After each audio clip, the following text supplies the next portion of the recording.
He's like, what do I do? I said, shut your account down. Yeah. I said, I've closed it, but you need to shut it down.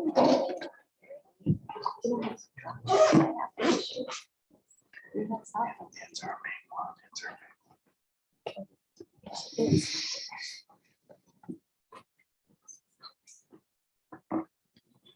Safe. Very safe. I'm like, actually, I'm away.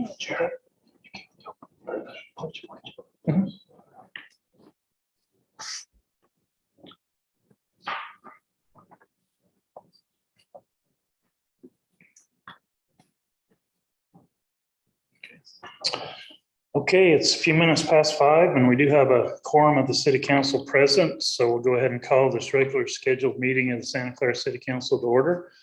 I'm Mayor Rick Rosenberg. I'd like to welcome everyone who's here tonight. We appreciate you being here. We have present from the council, Councilman Jarrett Waite, Councilwoman Lena Mathis, and Councilman Ben Shakespeare. We'll excuse Councilman Drake, who has a family commitment tonight, and I think Councilwoman Hinton is out of town. She is. So we'll excuse them. I'd like to begin the meeting with the opening ceremony and pledge of allegiance. We've asked Councilman Waite if he would fill in for Councilman Drake and lead us in the pledge of allegiance. And then the opening comments will be offered by Reverend Buddy Harrington from the Shepherd of the Hills United Methodist Congregation, St. George Interfaith Council. So welcome, Reverend. Jarrett, would everyone please rise and salute the flag? Please follow me. I pledge allegiance to the flag of the United States of America and to the republic for which it stands, one nation under God, indivisible, with liberty and justice for all.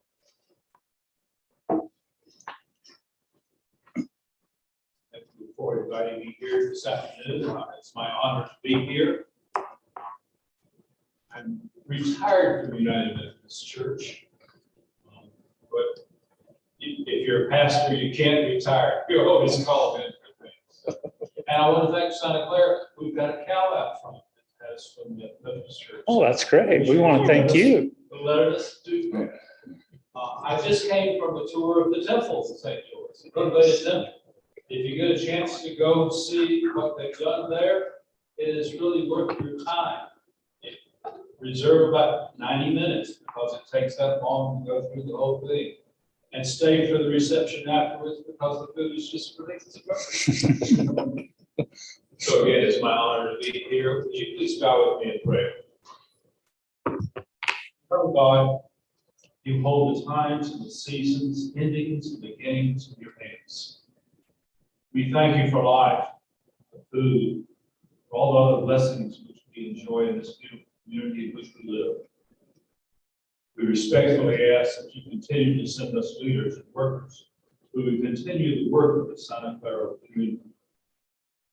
Give us wisdom and strength to do your will to assist the victims, sufferings of your people, especially for the insecure, the overworked, the hungry, the homeless, the destitute, those who have been downtrodden, brilliant, driven to despair. We recall the devastation of the attack on our nation 22 years ago. It's a hurtful memory. May we all work toward a way of world peace.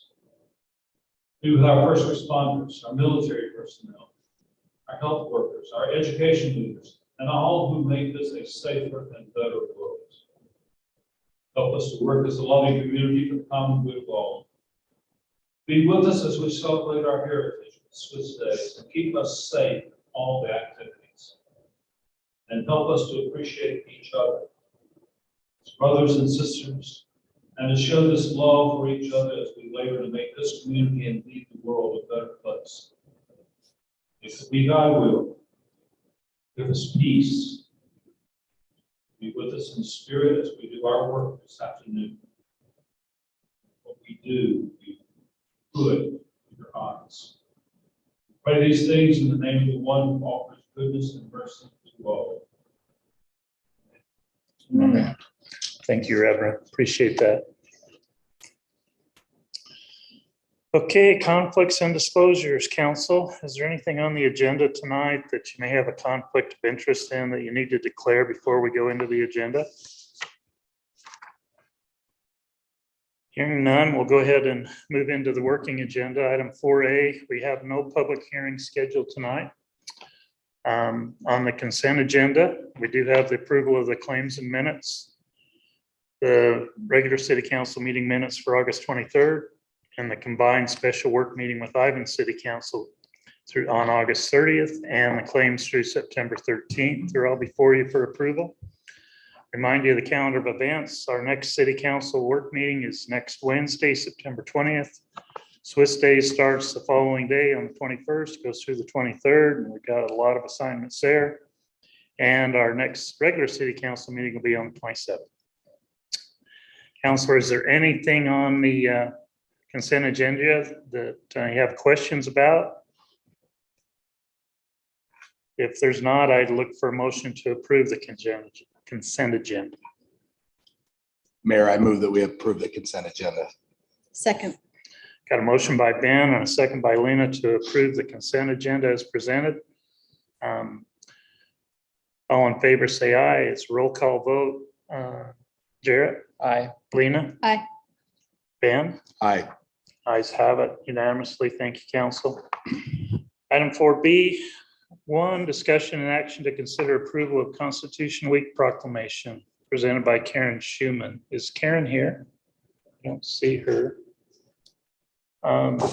Council, this is a proclamation regarding Constitution Week. I'll go ahead and just read it in where she's not here. Whereas September 17th, 2023 marks the 235th anniversary of the drafting of the Constitution of the United States of America by the Constitution Convention. And whereas it is fitting and proper to accord official recognition to this magnificent document and its memorial anniversary, and to the patriotic celebrations which will commemorate the occasion. And whereas Public Law 915 guarantees the issuing of a proclamation each year by the President of the United States of America, designating September 17th through the 23rd as Constitution Week. And now therefore I, Rick Rosenberg, Mayor of the City of Santa Clara, Utah, by virtue of the authority vested in me as mayor, do hereby proclaim the week of September 17th through 23rd, 2023 as Constitution Week, and ask our citizens to reaffirm the ideals of the framers of the Constitution had in 1787 by vigilantly protecting the freedoms guaranteed to us through this guardian of our liberties. In witness whereof, I hereby unset my hand and cause the seal of the city of Santa Clara to be affixed to this 13th day of September, the year of our Lord, 2023. Council, could I get a motion to approve that proclamation? I'll make a motion that we approve the Constitution Week proclamation as presented. I'll second. Got a motion by Lena and a second by Jarrett to approve the Constitution Week proclamation as presented.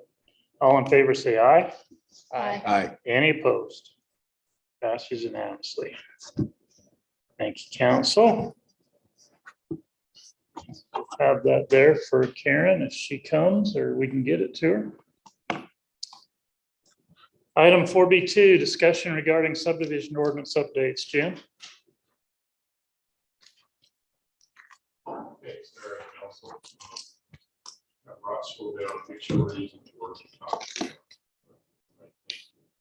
So I'm just going to go over some of the reasons why we're doing this discussion before you this evening. You may have seen it and I won't go through it. As you know, Senate Bill 174 was passed this last legislative session. And recall, it requires certain changes to our subdivision ordinance by state code now. First item I want to talk about is all cities with a population exceeding 5,000 located in the county. First, second, or third class must revise their subdivision ordinance to comply with this process by February 3rd, 2024. So we have a little bit of time, but we're moving forward. And as of the 2020 census, Washington County is now a county in the second class. The way that works is 175,000 up to what it goes. Or 995,000. I don't know, that's a county in the second class, and then 1 million plus is a county in the first class. As of the 2020 census, our population is 180,000 plus. I saw some more updated numbers for 2023. I think it's probably 87,000.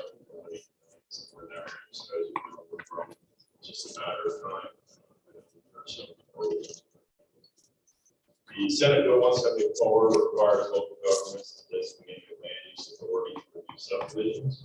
This cannot be a member of the city council or county council.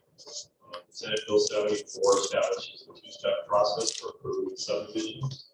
This includes a preliminary subdivision review or approval with the planning commission, final subdivision review, and then approval with the technical review committee, which include representatives from all city departments, private utilities, relevant contract professionals.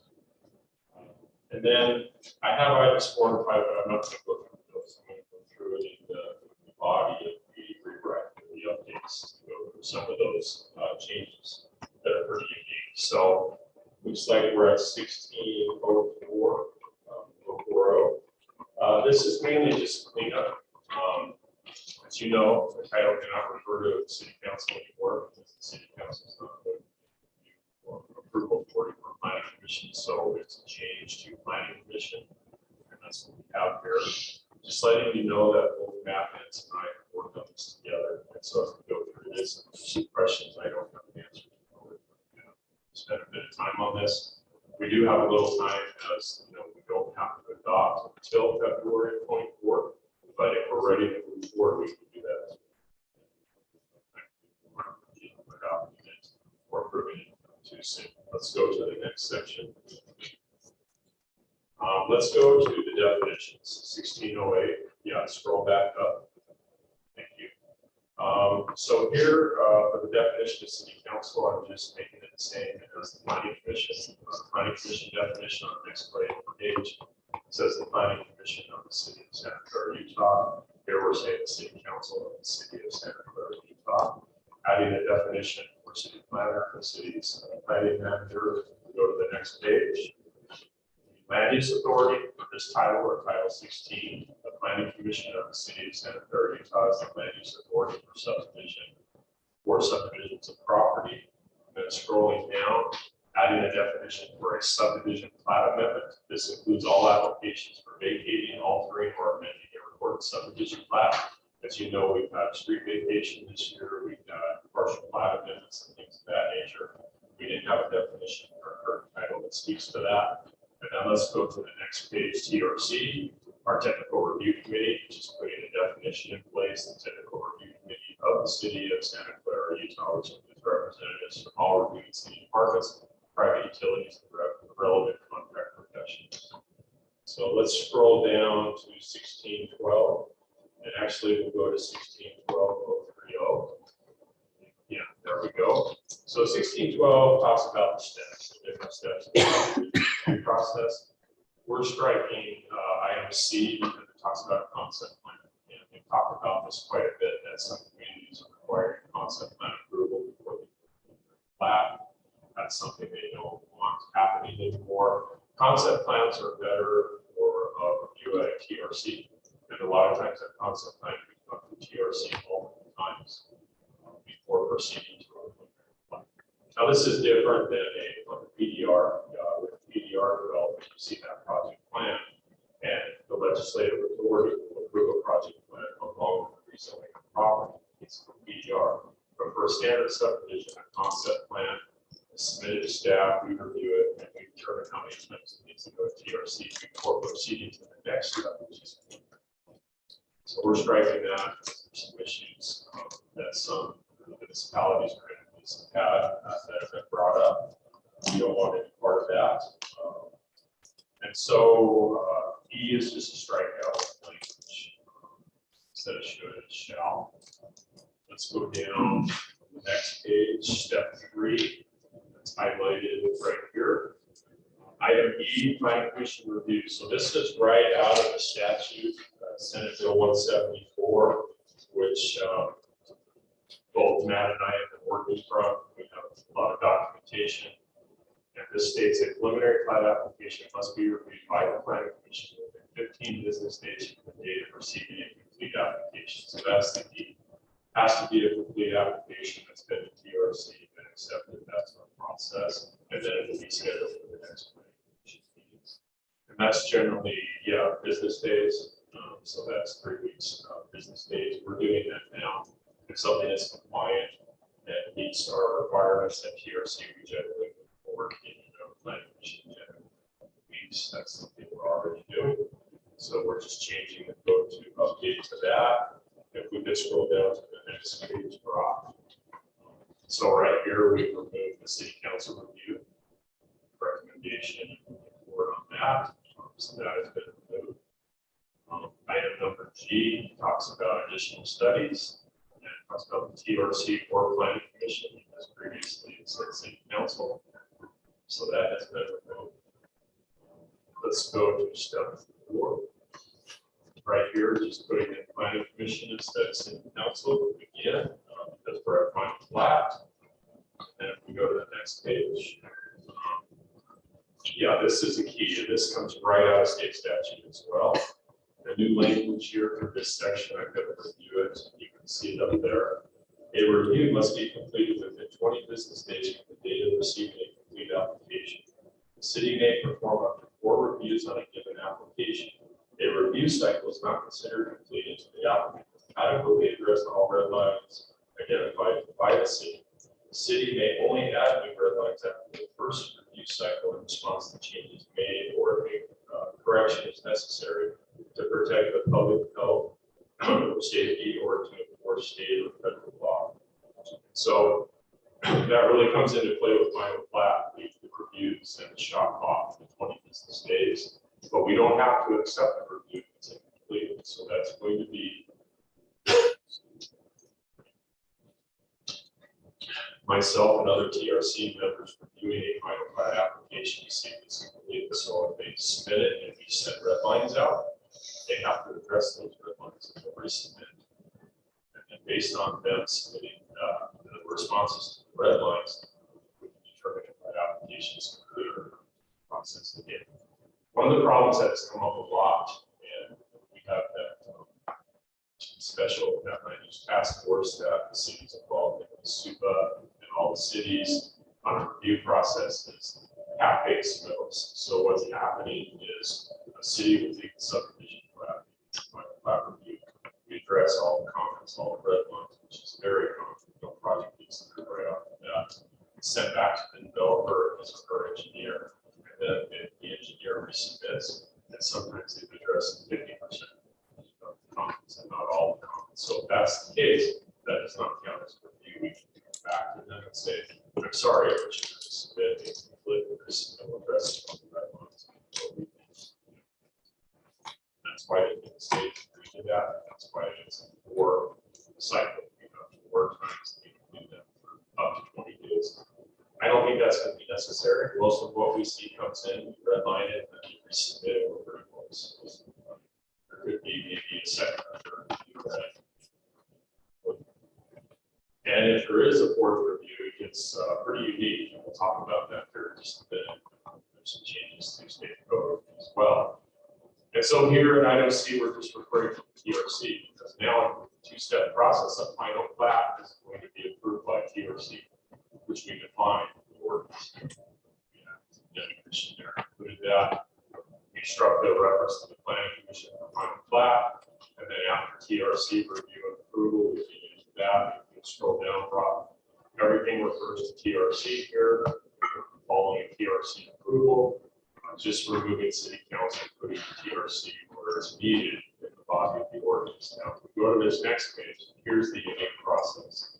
And this comes right out of state code, an appeal process.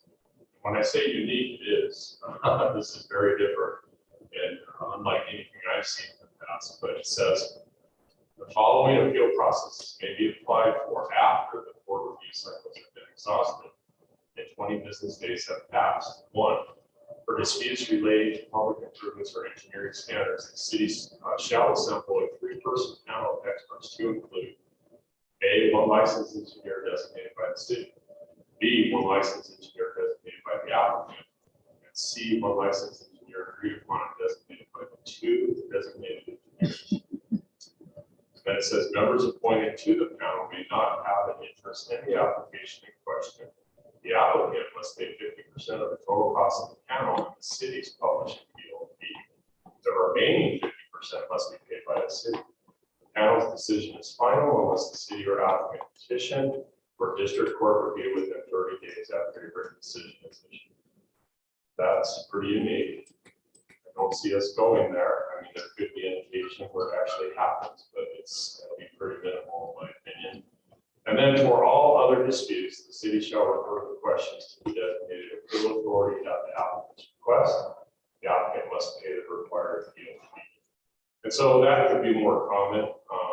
That's just our appeal authority or the officer we put in place. As you'll recall, we changed that title last year, 17-16, we've had appeal authority in place. Or maybe 17-18, close, one of those two. We changed that this last year. If you'll continue to scroll down, Brock,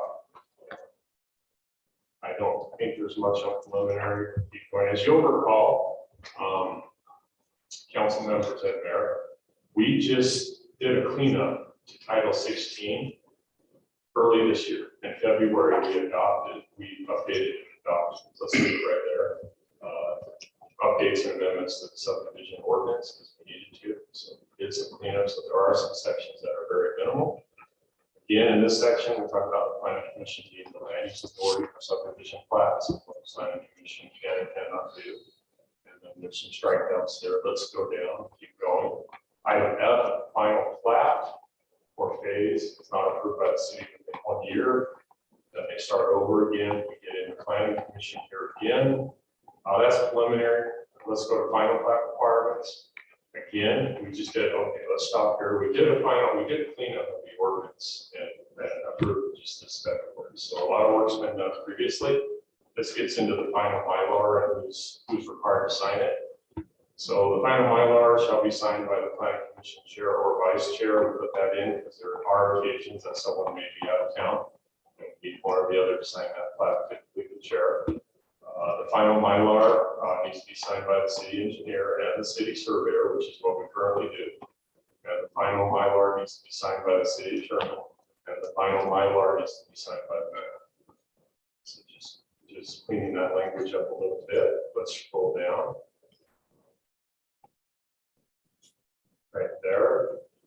The approval procedure, that's just in this section, what's required for final plat, TRC.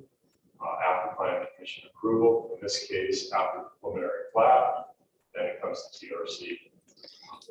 Scroll down right here. Let's scroll back up. Okay, this is a new section that we've added, subdivision plat amendments, because we didn't have this in our current Title 16 in the ordinance.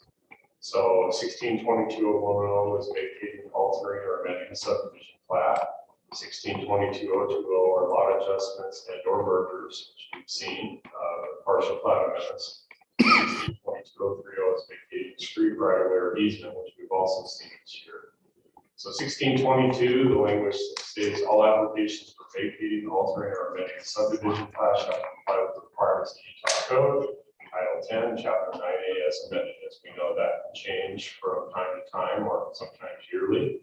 1622.020, lot adjustments and or mergers.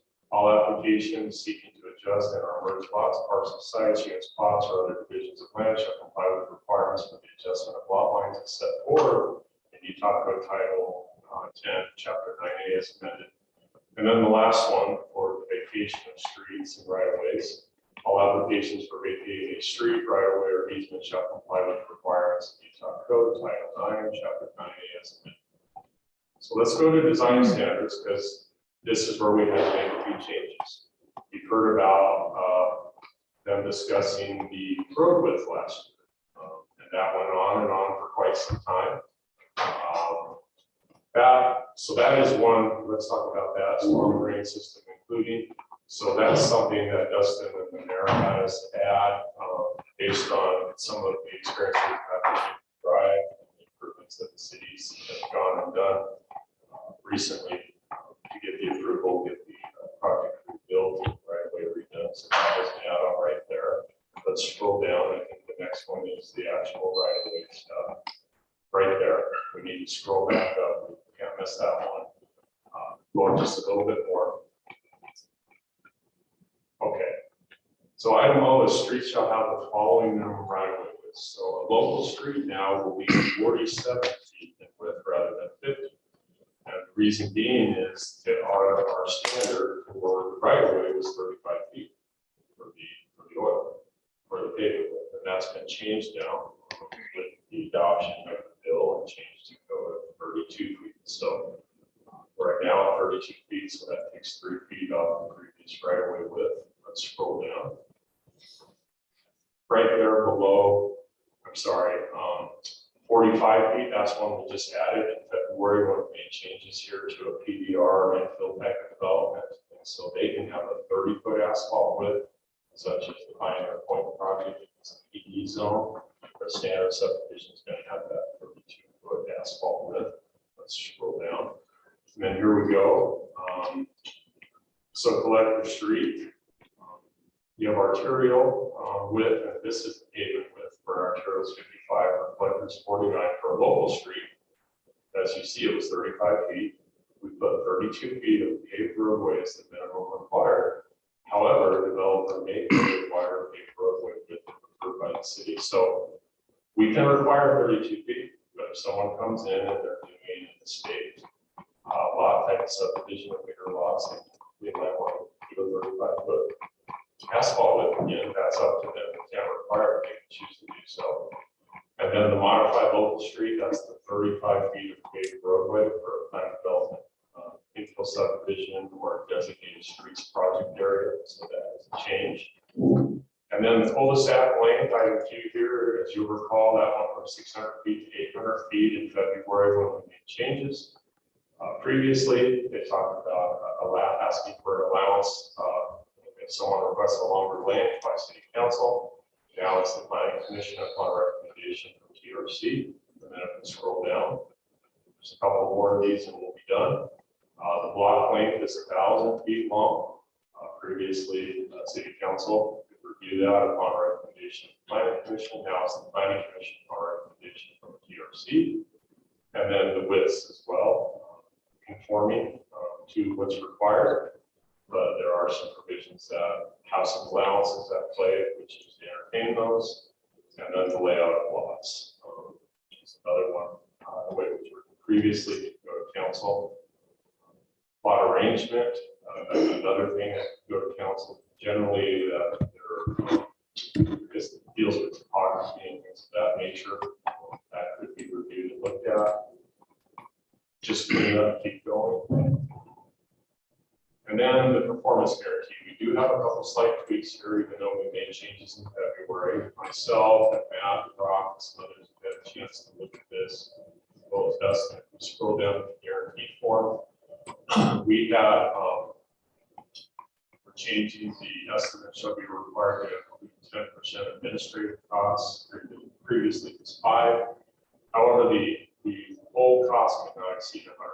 So that's the change. And the past is at 110% guarantee of 120, maybe more.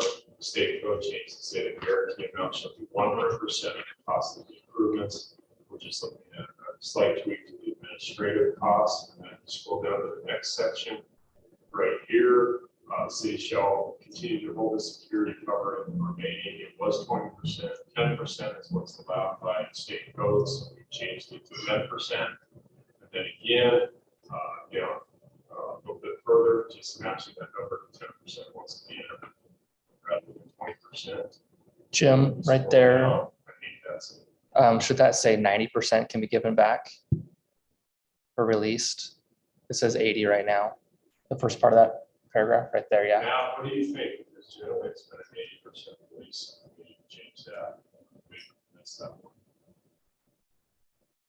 If we're holding 10, what happens to the other 10 that's sitting around? Or am I just understanding that wrong? No, that's a good question. That's No, I think you're right. so we need to change that to 90. Yeah, we may have just missed that change. I think that does need to be 90. So when we come back. Okay.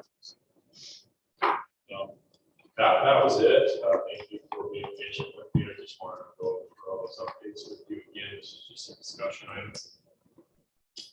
Matt and I've been working on this for a little bit of time. We're ahead of the shot clock. But we'll forward. Council, any questions for Jim that you may have with the proposed changes? No, I just like the work you did. Great job. It goes to planning commission when? Schedule a public hearing for this, actually 2 weeks from tomorrow.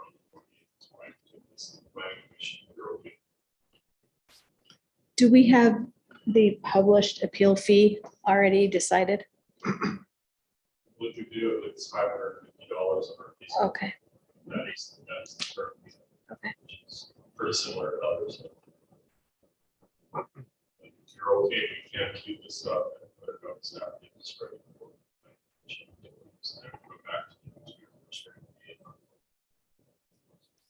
reading. Jim, just on the state statute, on the time, the dates, the 15 days, the 20 days, that staff's required to go through all that. We don't have the issue here, but Yeah. are there penalties? I mean, what, under that law, what kind of holds the, What I see, I don't see penalties at this point. I can look at that and answer for you.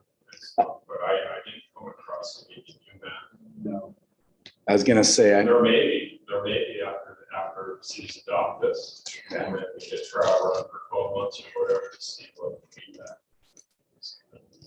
again, here it moves through fairly quickly. I don't, in other places, not the case. And a lot of it's just the amount, the workload that comes in when you're reviewing I can tell you, a certain amount. right, Those are pretty short windows there. I like that. I like that there's some dates to it, but it's like, I was just at a land use task force meeting one day, and the representatives from all the cities were there. St. George, it's the biggest city in the county, is struggling a little bit with it. They're doing their best. They want to comply. That's it. and that was my question is that Yeah. there's no way there. I mean, we'd love to see it. I think developers would love to see that, but when you've got, Now, they are 40. 14 days, they say 15 days. yeah, it's 3 weeks. 14 days, which is 4 weeks. But I think where they're gonna hang their hat is a complete piece of it over. And you only get 5 or 6 out of 10 items and sent back. Yeah, that doesn't count. That's one of the review. Yeah. So that's the thing. And I think the flip side of that, the concern of the developer, it's going to sit on the desk for the exact amount and then, oh, here's one item.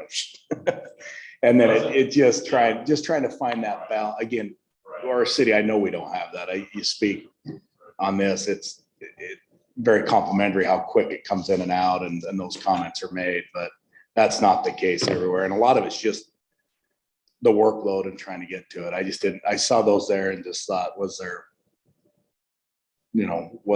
is there any, not that it needs to be teeth because everyone's trying to do their best, but something that kind of holds everyone to that and probably. It's gonna be a learning curve. It's gonna be something. Say, remember, this is my-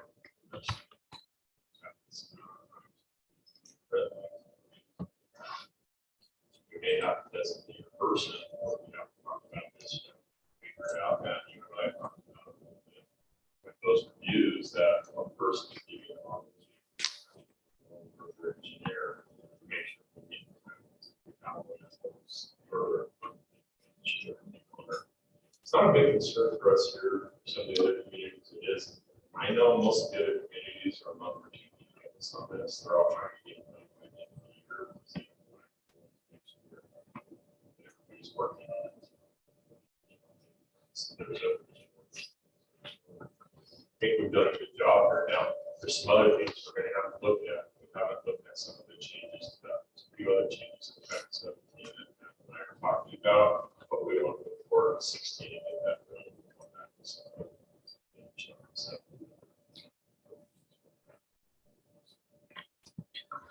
Right. Just maybe just add a comment, Ben, in response to your question about penalties. There are no penalties that are set forth in the statute. But I think somebody's going to pick up on the idea that if a city doesn't meet those timelines, that there's going to be a claim that it's basically, that it's automatically approved essentially for, if there's no feedback that comes back. And so the statute isn't really clear on that, but I'm almost certain we're gonna see that happen somewhere where a city drops the ball on the timelines. The developer says, well, you missed your deadlines, we get to go ahead, so we'll see how that plays out. And I think it's written for both, from the city side, how many times does the application come in incomplete I think from both sides, I think from a developer side, you're just hoping to get that communication, even, hey, we're reviewing or, it goes through, and to my city inspector, where that process is. Again, here, it's a non-issue. It really is. These move through pretty quickly. But other cities, you're right, it's not the case. And it is, there's a lot of money out there when you're talking about large developments, trying to get that through the process. And again, it's not perfect. You're addressing the red line, but yeah, just trying to move it in a streamline. And it's hard because the work ramps up and down significant. It's not like you can go add a ton of staff or reviewers when that comes in. So yeah, I see both sides just trying to figure that out. Any other questions for Jim? Thanks, Jim. Item B3, discussion regarding regulations for accessory structures. Jim? Thanks, Mayor and Council. You'll recall back on June 14th, we had a first discussion. We've been talking about updated regulations for accessory structures. Cody and I worked on this together. We had a work meeting in the conference room back in June. Trying to take notes and talk about all the comments that were made that day. Brought this back to you. So what we're looking at are some different regulations, height regulations for accessory structures in our R1 zones. We have double frontage lots, smaller accessory structures, which are completely addressed in our current code. And then accessory buildings and accessory uses in general requirements, adding some things. Cody and I have a lot of things that come up, and it's really kind of sometimes you have to make a call or maybe just have a thought. We're trying to identify all the things that we're making and questions that we get, and then modify regulations. So if we could go to the first set of items, and I apologize if it's a little bit blurry. I just put one word document together and sent to Chris. So this is our RA zone. These are larger lots that are happening for the size of greater. We met after in June, we talked about just allowing the accessory structures in the RA zone at 25 feet.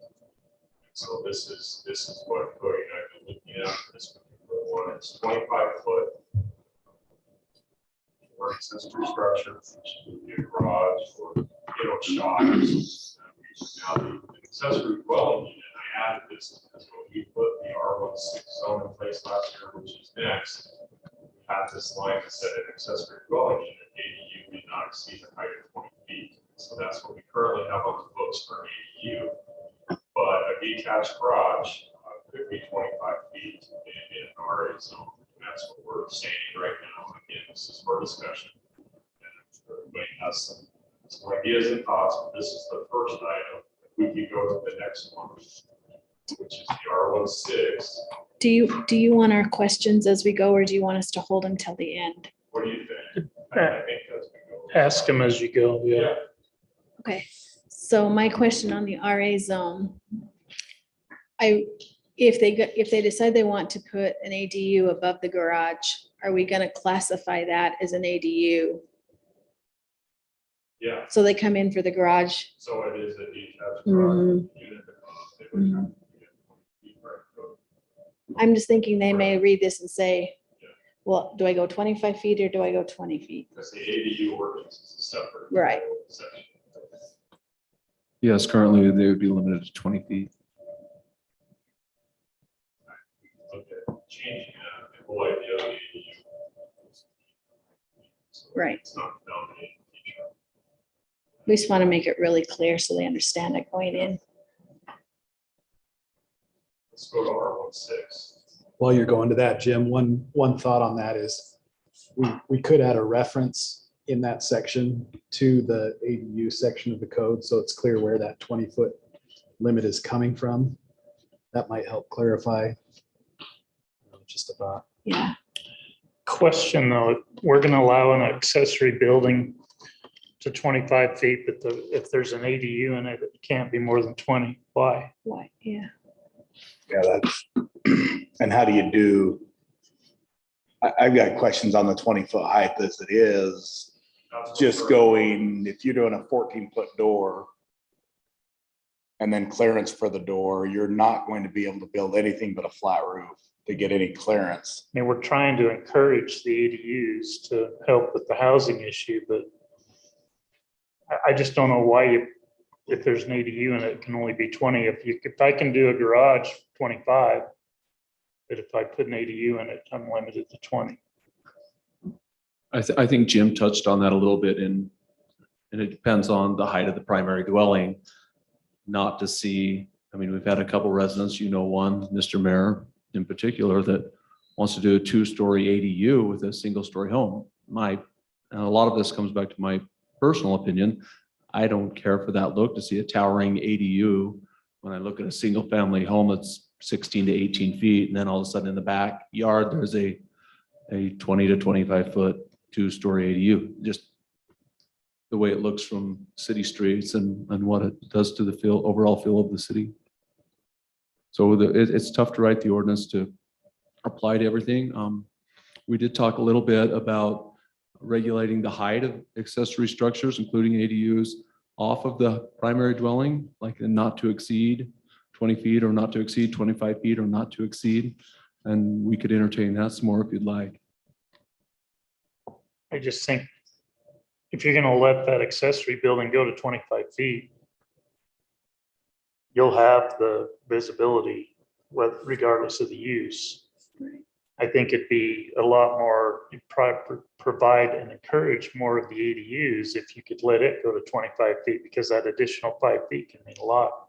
Like Ben says, when you're doing to get that, room upstairs for the ADUs.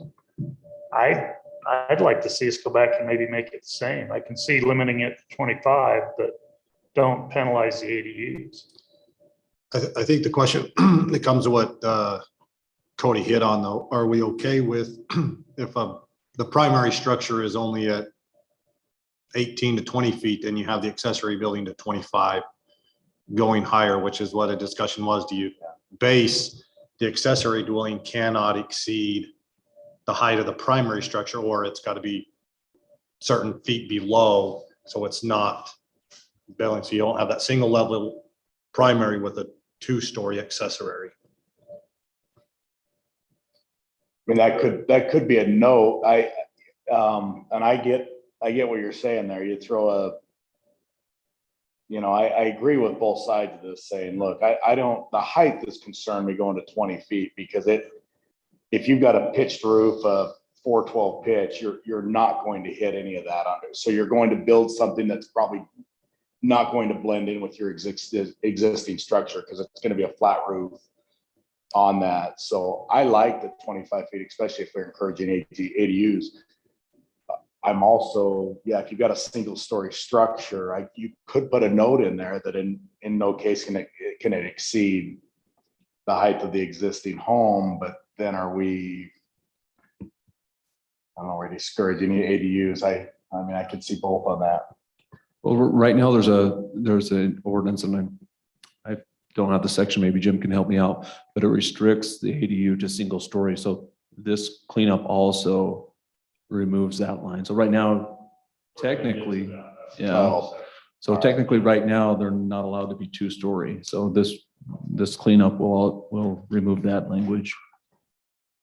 And we're kind of talking about two different things, right? Because, you're concerned about having sufficient height, but we're also talking about, well, do we want it to be higher than the main structure? So at these competing things, and you can see these guys have worked hard to try and balance some of those things, but yeah, this is a tough one. And Mayor, I hope we've got a couple in the audience. I didn't realize that we went to public hearings only on, I forgot that, but that have been going through this on their existing homes under the previous, what we've gone through. And I said, well, This is just a discussion.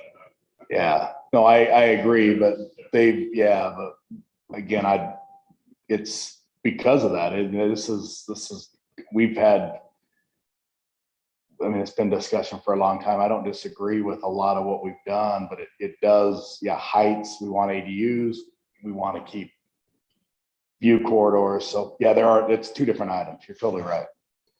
So I think the question is, for now, this is going to be taken to the planning commission tomorrow, right? Just for discussion. For more discussion. So I think the question is, what do you want the planning commission to consider? And on the first section that we looked at, or is it, yeah, it's the first one we looked at. We can open up the ADU ordinance and change the 20 to 25 so that they match up, if that's what you want us to do, but that doesn't address the other issue we've been talking about. But So see, now it has more titles. Because that's 17 to 22. the It does. ordinance. it does. Because that was kind of something, when it was put out, there was model ordinances and other things, kind of went by some of what we saw, which was 20 feet. That's Yeah. what others were doing out in that area. Yeah. And I think the big thing is, if you have a regular style home, the idea is a single story ADU is kind of in keeping with that higher style, that dominates the lot, doesn't stick out like a sore thumb. I mean, if you have a 2-story home, maybe you're allowed to have an ADU over a garage, maybe that's something we could look at. I don't know what that height restriction is, but that's a bigger play than what we've got before you tonight, because then we'll have to go and change the Title 1722 as well, or the detached ADUs to allow more height.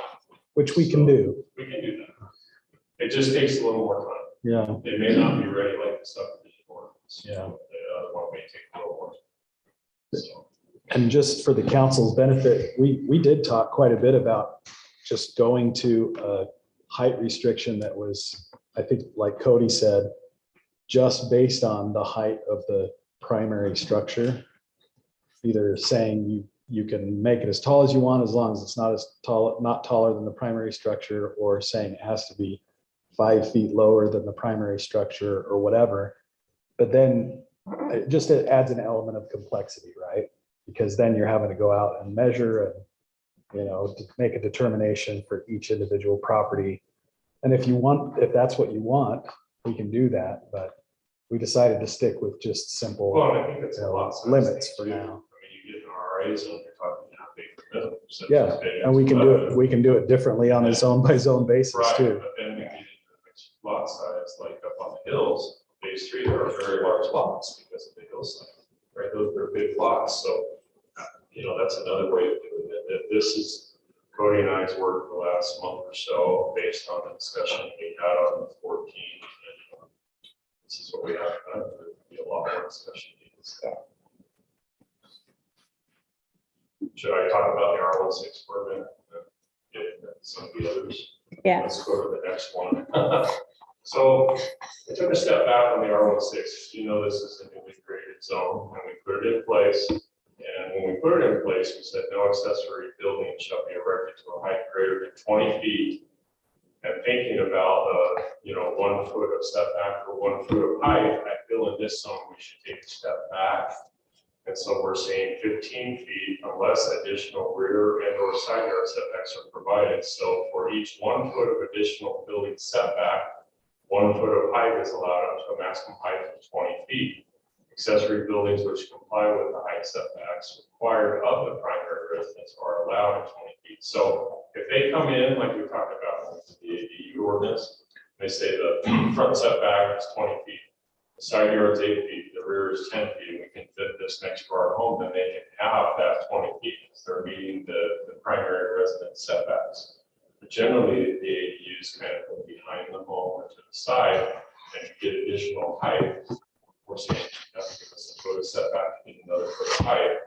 And so the R16 lot size is a bit smaller. So the idea is they start at 15 and work their way to 20. For the other zones, we're going to let them start at 20 minus the RA. The R110 and the other zones, we're saying you can start at 20 and work your way up to 25 on the 1-for-1. Yeah, and in R16, this is where it would differ in the RA and the R16. RA, you've got space. It's Right. you know, it very well gonna be a garage with an ADU above. R16 probably not. You're not going to be able to tuck a garage back there. But you could do it with cedar, like the sea on Sunbrook. Absolutely. That's very easy to do for 5 or 6 square foot to see. Yeah. But I think it needs to fit in with the neighborhood. Not too far. That's what we have for R16. Let's go to the next one. R110 is very similar. Like another thing that we're taking out is the conditional use permit approved by the land use authority.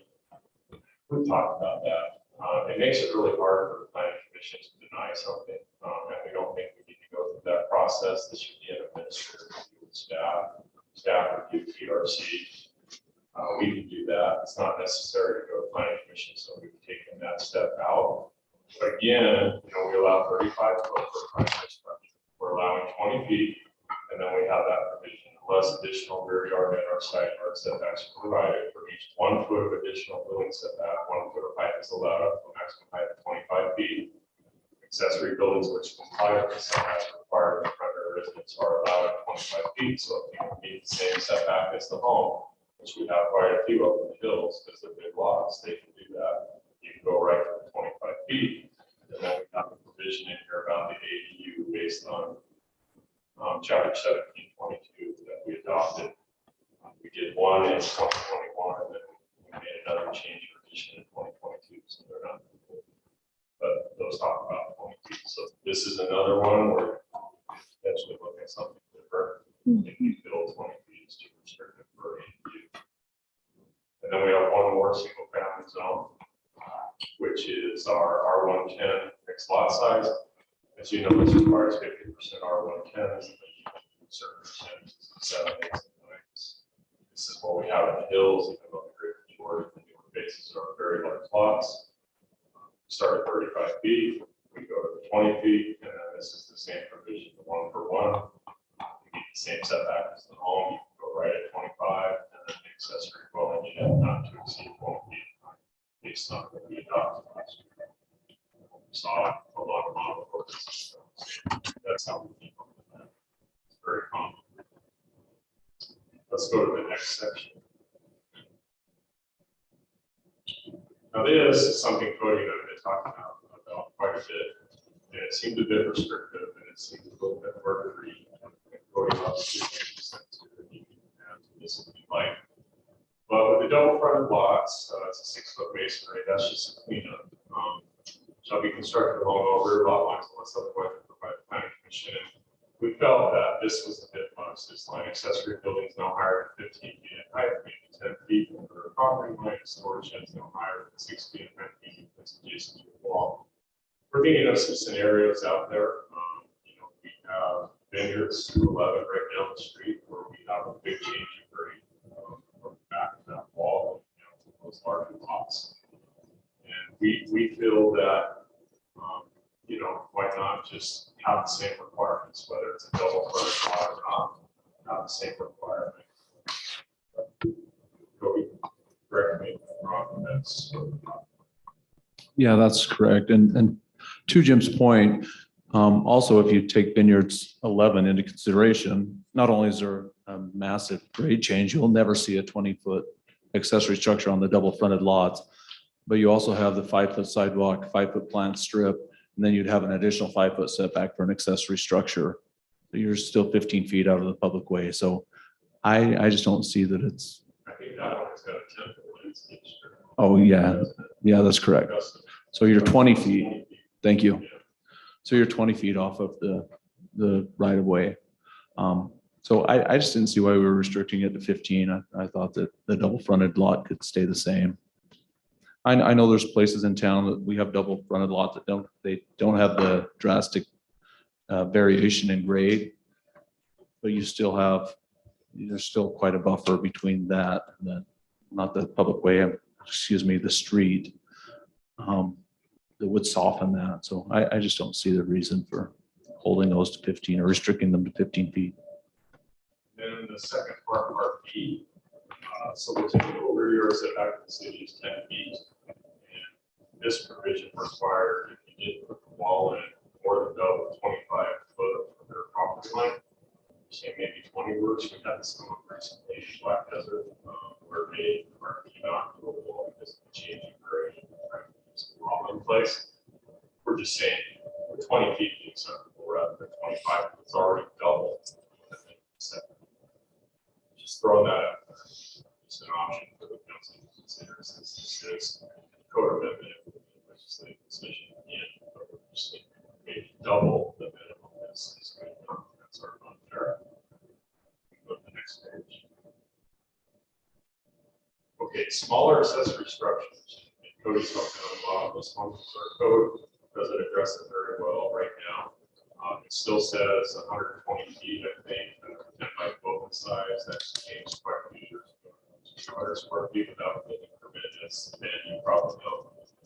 But it says no building permit is required for accessory buildings of less than 200 square feet in size without utilities as per the International Building Code, provided that such buildings have no plumbing or electrical elements. Building height is limited to 10 feet with a minimum side yard or rear yard of 3 feet if existing easements have been cleared by the building official or designee. So this is getting into the smaller structures that you may get at Home Depot or Lowe's or a side yard or backyard. You cannot have plumbing or electrical. They can come within 3 feet, not to exceed a height of 10 feet. Cody, you have any data on this one? No, this just follows the International Residential Code. There's an exception, excuse me, for smaller accessory buildings such as Jim mentioned, storage, playhouses, that they don't have to do the 1 hour firewall separation. So the only thing we added that is not in the International Residential Code is the height restriction. Because with the reduced setback to 3 feet, just again, my personal feeling is that I don't want to see something towering when it's that close to neighboring property lines. But yeah, I'm sorry. We've seen it in some other ordinances. Yes, correct. Correct. And we put a 3 foot buffer on it. The building code would technically have a 0 lot line, less drainage and eaves. But yeah, we stayed at 3 feet just because the 0 lot line, I personally think 3 feet's close enough. Allows the homeowner to get back and clean around it, and also some storage if they desire. Let's go to the next section. This is the bigger undertaking for changes. So scroll up just a little bit. You can see 1725 is accessory buildings, and we don't have a lot of language. We just have that one paragraph. So we wanted kind of to catch a lot of things that we don't currently place. So it's accessory buildings and accessory uses as well as general requirements. So the first item, you can see some of the edits there. Primary building, primary residence, and 20 feet. No building which is accessory to a primary residence shall be erected to a height greater than 20 feet unless the requirements of all applicable code sections, Title 17 zoning are met, which may allow for additional building heights. So that's going back, that's making reference to this section back to our single family zones that we just went through. It's making reference to that. And then item number 2 is what Cody just said, accessory buildings, for example, tool sheds, storage sheds, playhouses, and similar structures, exempt from permits may not exceed 10 feet in height, and be located within 3 feet of the side or rear property line if existing easements have been cleared by city officials. Free no stormwater runoff from any accessory building should be allowed to run onto adjacent property. 4, accessory buildings except for agricultural use, accessory buildings not including barns and stables shall be constructed of similar materials and colors and shall be architecturally designed to blend in with the primary building. So we know there's a lot of beautiful barns and stables in our community. So Jim, if I can touch on 4, that language is new to the accessory buildings. However, we do have that language under carports. So I was surprised to see it, that the carport has to match if you were to add a carport, but there was nothing like that with accessory structure. So we just threw that in. Not sure how you feel about it, but. 5, no mobile home, travel trailer, boat, or single recreational vehicle shall be used as accessory structure. Jim, sorry, before we go down further, up on number 2, at the end where it says city officials, we should change that so it says the city building official Building official So- designee. or designee, just like that. Yeah, just so it's consistent with the section. before.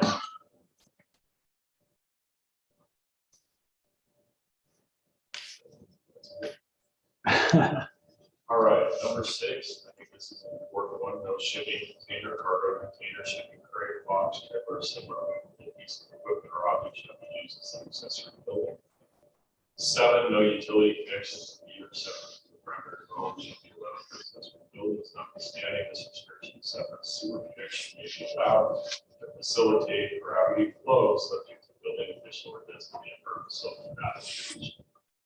8, no accessory building shall be rented, leased, or sold separately from the rental lease or sale of the primary building. 9, no accessory building shall be used as a permanent dwelling. 11, when compliant with required setbacks, no detached garage shall be higher than 25 feet measured from the finished grade of the highest point of its roof, or higher than the highest point of the roof of the primary dwelling, whichever is less. 11, accessory buildings located on corner lots shall meet the required corner side yard setbacks applicable to the zoning district in which the accessory building is located.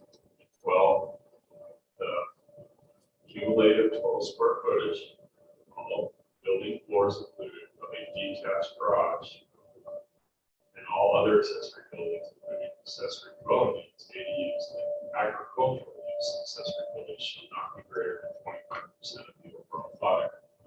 So that's counting the main floor and the top floor. That's the situation where someone's got a lot, they've gone through a process. Tonight, they've got a lot more square footage than they probably should. So we want some provisions put in place. And that still gives them a good size. So case in point, if you have a 10,000 square foot lot, you can still do a 2,500 square foot accessory structure. That's a pretty big accessory structure. So anyways, this was the last, no, we've got one more after this. Is very brief. Cody, yeah. No, not at this point. I'm just happy to receive the feedback.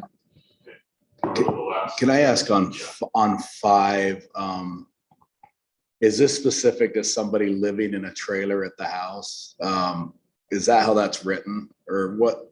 Well, No. we've seen it, I've worked in other places where someone pulls the door next to the house and plugs in.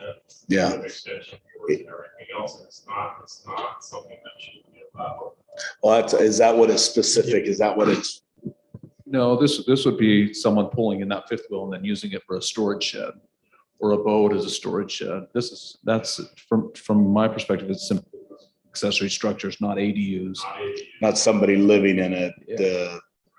It's Right. That's another. Not only can you not use it for storage, but yeah, you cannot habitate in the okay. RV or boat. Can't pull up the motor coach and fill it with junk. Is that what it? I'd rather you didn't. So you can't have you can't have a box trailer like Scout trailer on your property that has stuff inside it. It has to be empty. I don't think we're addressing I think that's Yeah. something like that. a cargo. It says box trailer. Yeah, I think the intent is if that box trailer becomes a permanent fixture on your property, in other words, it's no longer movable, then it's being used as an accessory structure, and that's prohibited. If you're parking a trailer, That's right. And Go out to the local. Well, it says or similar Well, movable. As long yeah. as it's mobile, you can use it. well, a box trailer to me, I think of an over-the-road semi-trailer it's been retired as Highland Dairy on the side, and all of a sudden it's in your backyard and you're using it as a shed. Or Or signage for somebody next door. But it's not the intent. It's Yeah, we actually can what clean it it up, says. absolutely. Yeah, That's the problem. Yeah, that's what I'm just trying to understand. Like I there's said, a I lot of know them around town. there's Yeah. That have got residents, stuff well, I know inside there's them. residents that have a fifth wheel with someone living in it. Are we again, it's probably already under the ordinance on that, but, Well, that would be different. This is not for living. This is for- yeah, this is for, Well, but I keep the fishing club trailer in my backyard full of the equipment that we use for fishing derby. That's I- a cargo trailer. and I borrow stuff out of it all the time. If I go over to Pace, they called it a box trailer. Whatever. Similar. It can move. recreational be- So just keep the wheels on. Well, we make it, that's right. I'll just take the I don't even know it's there. shipping crate and put the little dolly tires underneath it, and then it's movable. Tell the neighbor calls and says you violated the ordinance. Ideas here, just It's a permanent thing.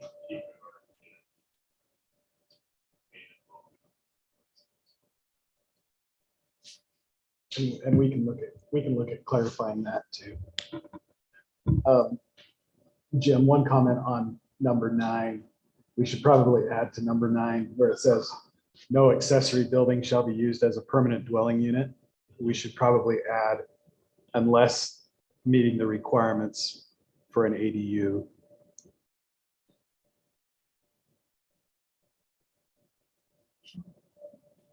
Otherwise, that would be contradictory if we leave that the way it is. And this one is gonna be more work. Yeah, this is a draft, so.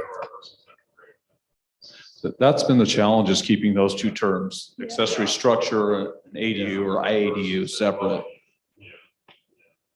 Maybe you should just include those in the definitions. Here's the definition of an accessory building. Here's the definition of an ADU. Here's the definition. So they're very distinct as to what they are. I think we do. Yeah, and I think those are defined. They are an IADU and ADU ordinances. Accessory structure may just be general definitions. Yeah, I mean, but we can look at the definitions and, Those definitions from IADU, ADU, accessory, all the definitions. yeah. I It's mean, just each code that we gotta remember. Yeah.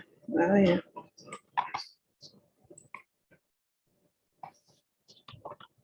All right, we have one more page, modifying regulations, and this is the way it's currently written. That's required that private garage or accessory building located in the rear at least 10 feet away from main dwelling. Maybe built 5 feet from the property line. So that would remain in place. We do have an exception there that says accessory buildings of less than 200 square feet may be built 3 feet from the property line. Existing easements have been cleared by the building official or designated. Building height is limited to 10 feet. So that's another, again, another place where you find that provision code or exception. We do. Matt and Cody, we had a discussion this afternoon. I'm just going to throw it out there. I'm not presenting it tonight. But we have a planning commissioner, Logan Blake, who has an exception or another option for this. It's something that he's going to present tomorrow night live to the planning commission. It's just a discussion. He's a planning commissioner. But what he's saying is, how about requiring, you still have the 10 feet of separation, which everybody does between primary and secondary. And you have the 5 foot rear yard, but he's saying a 2 foot side yard rather than a 5 foot side yard. Staff, we do have some issues with that, but that's something he's going to present. Again, it's just a discussion. I have some work that needs to be done. I'm not ready, as you know, this is going to be a few weeks for a public hearing. So it's a little bit longer. But just letting you know what's going to be presented tomorrow night. You may even have a drawing that you present. We're going to let you and that's why the 2 that were here, I didn't again, we had it for discussion and I didn't catch that, but one of them was, like, again, it's the 5 foot, 3 foot. They want to build something like that. Well, the one,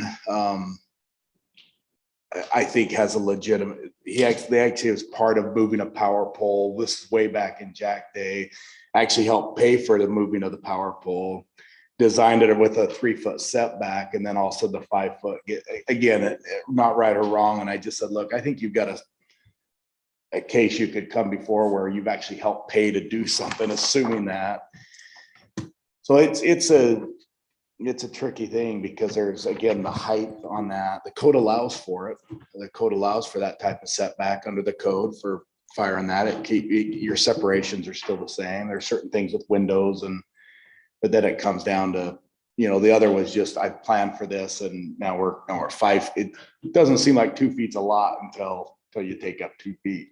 Yeah. So, yeah, that was a discussion there and really, like I said, for Mr. Westbrook, I think he's got to, you paid to move it. Now it's been several years, but so I'd be interested to see what Logan has to present on that. Maybe on this one though, Jim, Cody, in this one on B, if it's not up earlier, it says on these smaller accessory buildings, also that they can't have utilities to them. Should that also be written into this one, this exception in there? Yeah, also that no utilities. Under the exception. Mhm. On the small ones, just as in keeping consistent with the other small Okay. accessory units. And in that small accessory, I know we allow them to go, this is potential to let them go to 3 feet with no utilities. I just wonder though, they get to 3 feet and we know it happens. New owner comes in. I want utilities in there. I want to be able to do X, Y, and Z in that structure. If they happen where they don't come get a permit, they just go and put the utilities in, and then it becomes something different than what the original intent is. So sometimes going to the 3 feet or allowing that to the future, things change. Even might be the primary person I built that as, or I went down to Home Depot and got just a pre-built shed and it's nothing. And then a few years down the road, I want to make it into more of a shop than just a storage. And so then I go and run utilities too. And so things change, whether that is a reason to not do those. Other question I have is into double fronted lots on the exception. The PC may grant an exception to where they would not have to put in the 6-foot block wall on a double fronted lot. What would be an exception? There's nothing that says like, what would grant an exception? Does it just, I come and ask? There's nothing that's details out that says this is what would give you a reason to ask for this exception to having to do the double front lot. For the double front. Yeah, on these double fronted lots, it just says under B, where planning commission has granted an exception to paragraph A, which is the 6-foot wall of the minimum rear setback, but then go to 20 feet. But what is planning commission looking at to determine what would constitute to give an exception? Yeah, we did that recently with Black Desert because they couldn't do the rear retaining wall because of the change in grade and all the lava. So they agreed to do a 25-foot setback, and in that case, the exception was granted and understood because of the grade. So, well, and I just wonder if there should be something detailed to the reasons why I think there's would another to section get. of code that hits that. Okay. But we should make reference to it here as well. Maybe as what it I just sounds like. gives them a little bit of more what they're looking at versus. Otherwise, it's subjective and Yeah. could be deemed discriminatory. Yeah, you could Yeah. look at you could say, look at Kent's could say, well, I've already got how much elevation change, why do I need a block wall? They're such an elevation change. So Okay. maybe something a little help for planning Make a commission to change guide them. there. Well, and that's tough. I think we probably ought to keep a little bit of wiggle room in there because part of the reason for the exception is recognizing that we don't know every situation that might justify an exception. My home, my lot is another example of a double frontage lot, which I don't have a block wall on the back, but I have a 30-foot, cliff in the back of my house. And so, it's similar to Kent's. It's more dramatic, but we did require it for Kent's lots. And so, I don't know, it just seems like I think there's going to be scenarios where it's just going to take the planning commission looking at it to see if they feel it's justified or not. And it was pretty clear in the case of the South Village of Black Desert project, south, yes, the newer one.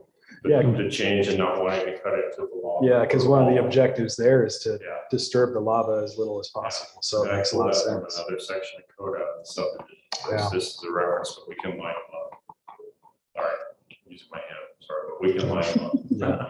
Do we want to talk height, go back to where we kind of started on that? And I think we need to go back and forth. So these guys come back more than Dustin did for the water fees. And that way he doesn't feel like we were just picking on him. So, Can I, before we, yeah, no. can I ask one question outside of that? Because that will be lengthier. On the 1764-060B, where it says that it's 3 feet from the property line if existing easements have been cleared by the building official or designee. Those units are small, or those dwellings are small enough that they don't require a building permit. So how is the homeowner, they're not coming in to get a permit. So how is the homeowner gonna know if the existing easements have been cleared? They come in, go ahead. Well, it's similar to our fencing ordinance. We changed it from a fencing permit to a fencing review. Now, knowing not all residents come in for that, but I mean, we charge $5 for a fence review. We should just do it as a courtesy or. They come in for a site review to ask where they can put the structure. But that's what, when they make the phone call as to, can I have it? I always encourage them to come in for a site review. We'll look at your lot, we'll look at the easements, and then they can make the decision to go forward from there. With that, I involved Gary and Dustin to clear their easements, and there are a lot of easements still scattered around, and they make the determination on whether they foresee ever needing those easements. But if they don't come in, If they don't come in, then that's when code enforcement would be called, I guess. so in reality, we're gonna require somebody to come in, is what you're saying. I'm sorry, say that again. So reality is even though they don't have to get a permit, we're gonna require them to come in to do that review? That's what I'm A asking. lot of times they call. Oh, yeah, a lot. Sometimes you can just pull it up and I can pull up the recorded plot map and I can go over the phone with them. Other times when it's just not making sense, I ask them to just come into the office and we pull it up and talk it out, point it out, go to the dry erase board, whatever we need. I see what you're saying. We're saying, don't come in, but yeah, we want you to come in. Yeah, You and don't if need the a code guy permit, but we shows up still at want you my to- house and says you violated the code, I'm gonna say, well, I'm not required to come in, because it doesn't say I have Yeah, to. But Well, are the you- answer, I mean, But you might have to move it if they ever needed to get into that easement. Yeah, that's what it That's would the come. risk you would Right. take. And that's why probably I'm a lot wondering of if times there when it needs to be only a requirement, comes, if we're gonna say that. and a lot of times it only happens when something else happens, which requires us to go and check, something happened with something in that easement. Then we have to end up out there and that's when we find out. So and say, maybe- well, it'd maybe be at what their we- cost to move. Yeah, so maybe what we need to do is just tell them they need to complete a review, that a review is required or something like that. Well, I think there is a scenario where a review wouldn't be required, and that is they go look at their plat and their lot doesn't have an easement in that area. They can read the code and put it 3 feet from the wall and they're good, you know? And there's no review required. It's only if there's an easement there that there would be a concern, right? Yes. So we Okay. can require a review, but there is a scenario that applies to a lot of our existing lots where there's no easement. So as long as For they sure. put it 3 feet from the wall, they wouldn't have to come in. So Cody, under that, under 200 square feet with the 3-foot setback, if they're doing a tough shed and do want to put a light in there, obviously, I mean, does that now go back to the 5-foot setbacks or and I mean, Yes. obviously it'd require inspection because you're powering that, but can they Put a still be under battery those? operated light in there. yeah, you'd be back at 5 feet. And the reason why the exception's there for the firewall, it exempts those smaller sheds that don't require a permit. Well, as soon as you add electrical or plumbing, then it kicks it over to requiring a permit. So I see it as great if you have one lighting circuit out there, you don't even need a sub panel breaker box. You don't need that, right? So it's a little muddy area. And honestly, I'd rather have someone have me look at it before they start wiring it in, because Yeah. now we've allowed them to go closer to the property line and introduced, once I leave, then they've introduced possibly a greater hazard than me seeing it and saying, oh, Yeah, I don't disagree. A 10 by 20 structure is a decent, you know, so you naturally you're thinking, oh, someone's gonna want a light in there, but With that, fortunately, we're at the day that we have the push LED lights and you've got 10 years of light, right? As long as you remember to turn it off when you leave. yeah. But, so that's the way I would encourage them to go. If someone would come in today and ask me, I'd say you have to do the battery operated lights.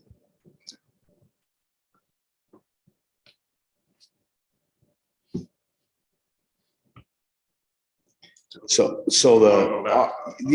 I guess, I think for me specifically, the RA, you know, I go back to what that is. I think in the RA zone, a 25-foot, you've got large lots. So that would be my feeling on that they both stay at 25. And they can do an ADU at 25 in the RA zone. That in the RA, the question I would have is in the R110 zone. That's probably where the line is now. You're kind of in that area where, and again, I'm just thinking through heights and trusses and trying to match roof lines. And if you are putting, do you have a lot that's big enough that, are we going to run into a towering effect there? And that's probably where that line The is. thing is I can do a storage shed at 25. No questions asked. Yeah, that's why But if it's an ADU, it has to be 20, and it's, in my head, it's the same building. That's not exactly accurate because with an ADU, when you add that habitable element, you have to comply with the setbacks for the zone. So you don't get, the only time you get the reduced setback is for non-habitable accessory structures. Yeah. But yeah, that's you're- 10-foot rule versus the 5. But you're right in that I could build a 25-foot shop at 25, and then once I comply with my setbacks, I'm limited to 20. Yeah. So that kind of makes matters. Yeah, a little it worse. seems like 25 would be I think from a construction side, 25 gives you the space needed there. 20 becomes difficult. I get it on these smaller zones. The R16 zone, you're not putting a garage with an apartment above it. So the RA seems not non-issue. The question comes down in an R110, and I feel like the 25 still, you can build 35 feet on your R110. So Yeah. I still feel like even if you're a single rambler, you're going to be close enough in that, but that's me. Like I said, Which is the difference is if we do make that change, they have to meet the primary home setbacks. If they go Yeah. to 25 feet, if But that- we're to allow an option for an accessory structure or garage, you can go at 5 feet because it's not habitable. Once it's habitable, it has to meet the same setbacks as the primary residence, and that's the way we wrote the ADU.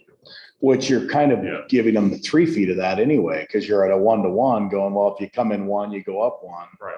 So if you So if you place come it- into 8, you're already going to 23. So we're really talking 2 I mean, feet. there's a way to do it if you want it. I mean, again, I- it's a legislative decision. It's up to the council.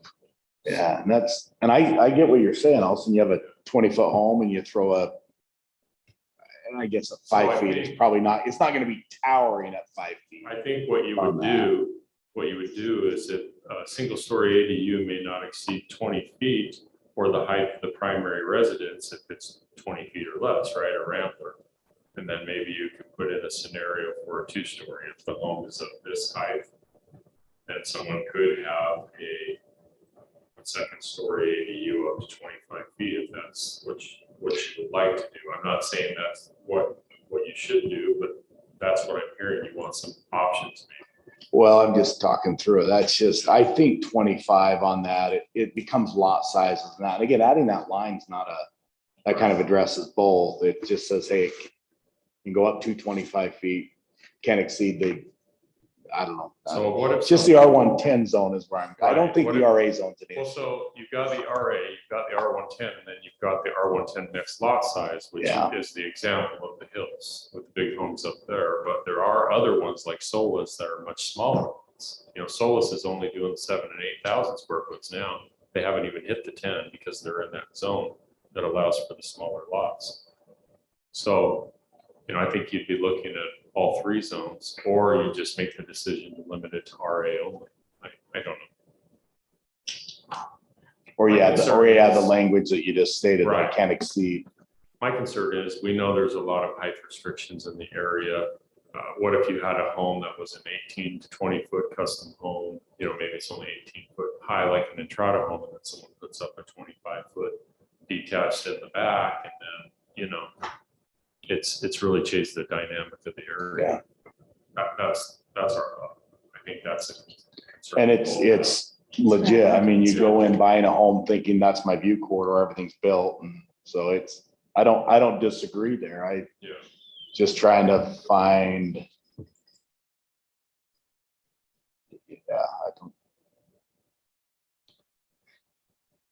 Here we go. Well, does anyone else? One size is not good. It does not. And that's the thing, we could have these discussions go on and on. Again, we've got some great information, great addition to that, but we're just not going to be able to, it's like Matt said, we're not gonna be able to address it all in there and try to figure it all out on that. So maybe it is just the RA zone. And I don't know, does anyone else have any? I Just can give thinking, you my opinion. yeah, I'd like to. I like matching the 25 feet in the RA zone. I don't see any reason why we would restrict an ADU to 20 feet in an RA zone. I agree with that as well. In an R16, I like the smaller 20 feet. They're much smaller properties. And you won't have building heights, primary building heights that are crazy high. Yeah, it's limited for. I think we could clean up the R16 a little bit because the lots are so small. Once you start stepping, you run out of room because you need 10 feet of Right. separation between the primary Yeah. and the accessory to get the reduced setback. So once they start stepping, I wonder if we can just simplify that and set a height in the R16 as well. Yeah. Frankly, most of those will never have one because you can't, Yeah, and you're I not don't gonna be able to disagree. fit one. Yeah, I think in the R16, you could set a height and say Yeah. that's what it is. Because that is a tough zone. Yeah. In the Well, we R, had that previously. We had Yeah. that 20 Yeah. feet. The way I wrote it, I just thought, since we were doing this, going back and then bringing it back, we could just set it at 20. in R110, I like the idea of going up to the maximum of whatever the main building is.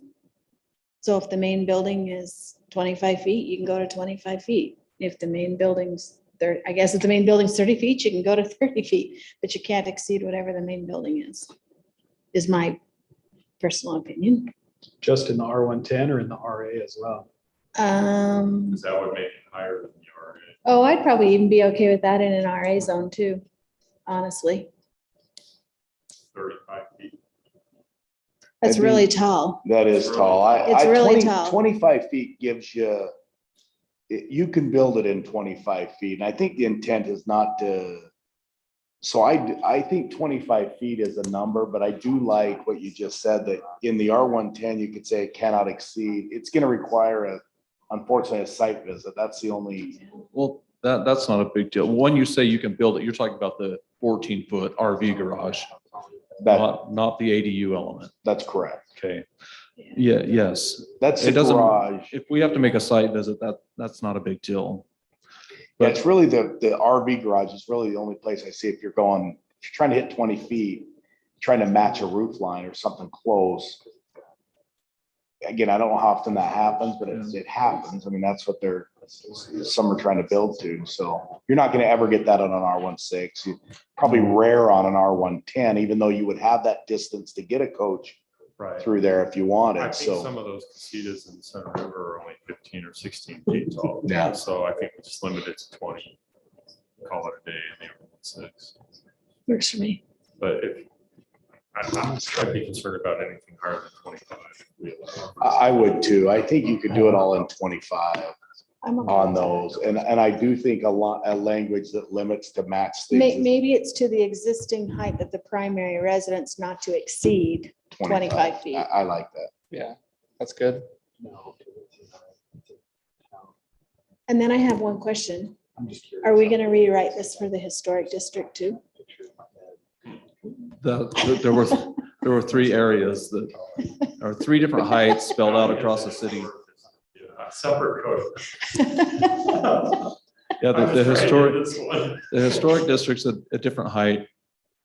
So you had the double fronted lots at 15, the standard zones at 20 and historics at 25. So Right. it'd be nice to have them very similar, if not the same, less the RA. So you can match the existing height of the primary residence, but not exceed 25. By pushing the other zones up to 25, and I don't know if you want that in an R16 or if you'd ever fit anything like this, but 20 feet. yeah. So you're 20 in R16, you're 25 in RA, and R110 and historic. That limits it from 3 to 2. I think the historic district mixed use already allows 25 foot for it. Yes, for it does. Accessory, It does. so that's why we didn't touch that, because it's a mixed use zone. Cody, there is some buildings along Santa Clara Drive that are built back behind existing homes. Yes. How tall? What's the height? I'll say the one that's more closely to the old city office.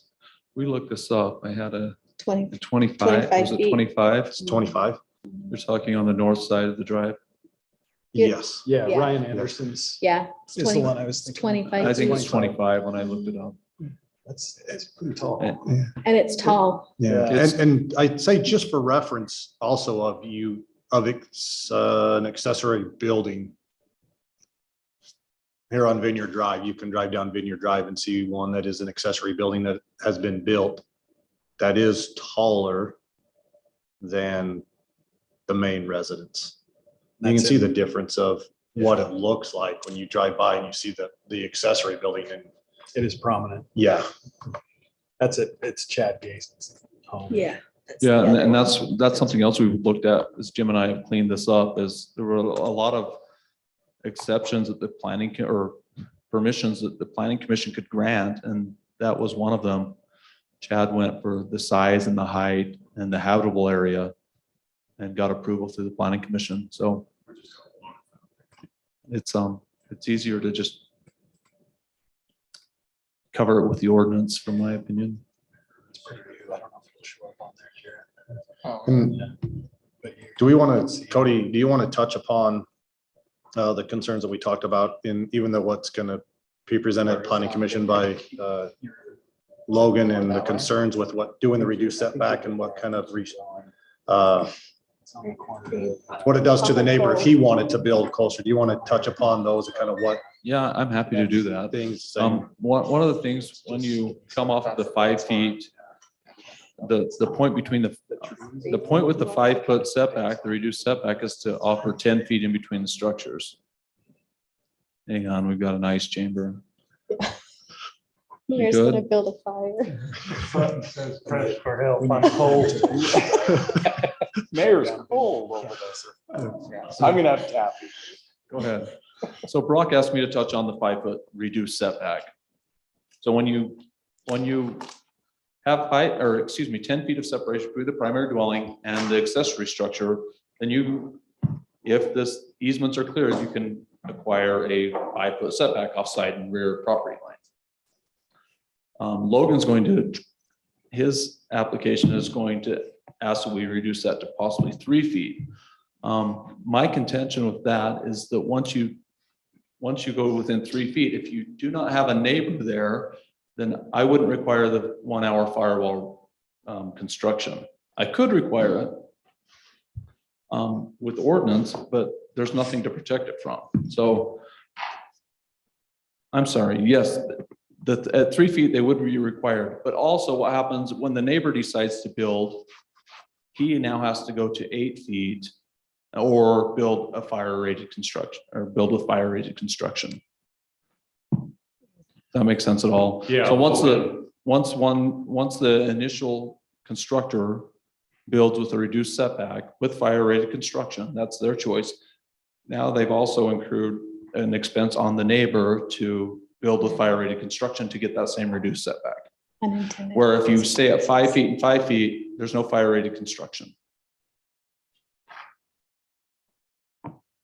And I think that was before, that was what was required, is if you went to 3 feet, you were required to make that a firewall. Yeah, you have to by code. Yeah. The other thing that And Logan touches on property rights, but the thing that in my opinion, we're overlooking is now you've made the neighbor have to build an added expense in having to fire rate or give up more of his property to create the 10 feet of separation.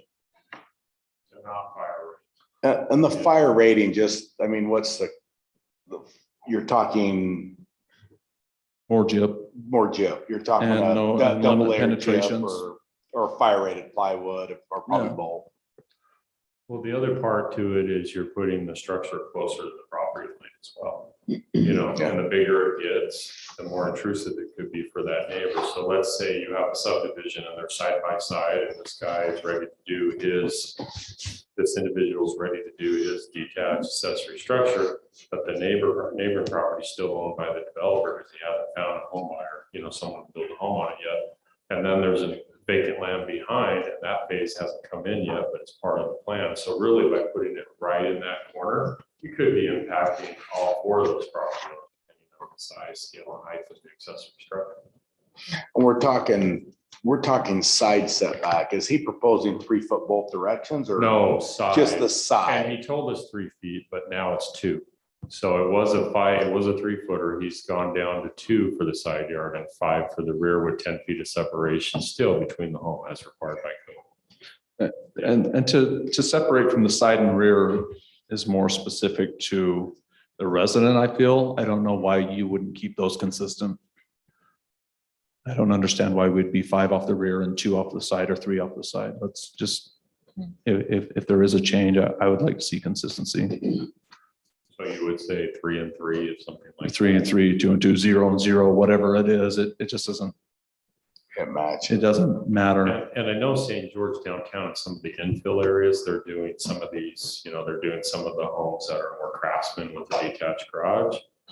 But they're very limited in size of the lot, width of the lot, but then they know they have to fire rate everything where we have larger properties and larger lots. We don't need that 0 lot line type thing. So. And again, when you put a dwelling in it, you fall back to the standard setbacks. So this is just the structures on that, that was where we were running into problem before. We did the 3 foot setback and then threw an apartment above it. And Right, but yeah. then you have the eave of the roof hanging out another foot too, so that 2 becomes 1. Yeah. And that's the drainage area below. And to Jim's point, the obtrusion on the neighbor, a lot of people, I spoke on a story earlier that happened since I've been with Santa Clara. The neighbor didn't particularly care about the encroachment, but yeah, a lot of people do. They don't want a structure there, and then you put a structure at 20 or now 25 feet, 3 feet off the property line. It's bold.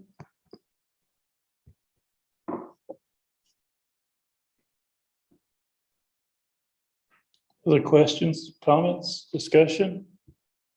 See how this one goes tomorrow night, then we gotta Okay, circle the wagons and come back again, I think, so. thanks, guys. Item B4, discussion and action to consider approval of resolution 2023-15, second amendment authorizing the Steel Solar Resource. Gary? Mayor, council. I'll just read over some of the talking points on this.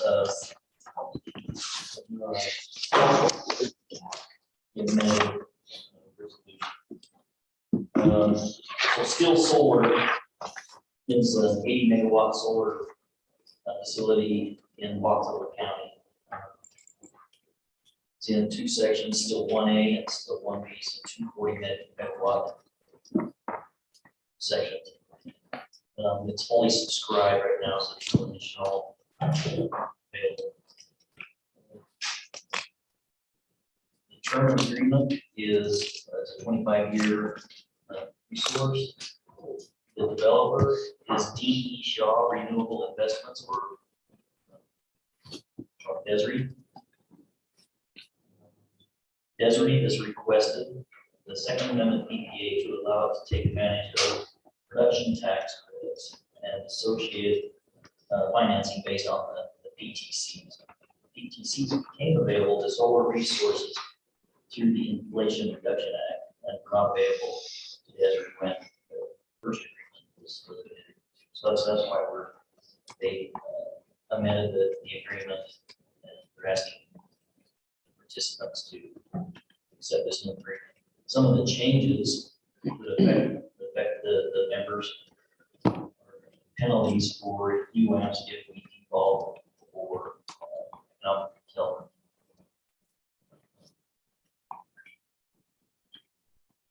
Value, so the penalty would be that the UAMs would pay both the contract price and the gross sales value of the tax credits. The value of PTC is approximately 27 whatever, approximately $35 whatever gross up. Gross up PTCs are contractually capped at $35. But that will only go into effect on the next page. We won't have any penalties. We do have some built-in penalty-free curtailment. And realistically, I don't know, it's such a good product. It's pretty cheap. It's $34.66 megawatt hour. So the chances of UAMs members curtailing, like say we do not want this the energy from the source because we can buy it cheaper on the market right now, it's going to be very slim. But we do have some built-in tech UAMs. They work pretty hard to get this. So UAMs is permitted penalty-free economic curtailment was provided in the first amendment from 600 megawatt out to 2,000 megawatts for the first 10 years. And went 600 megawatts per 1,000 megawatts per years 11 through 20s. So the most these amounts are per contract, so there's the 240 megawatt plant. So the total free economic curtailment is 4,000 megawatt hours during the first 10 years and 2,000 megawatt hours during the second 10 years.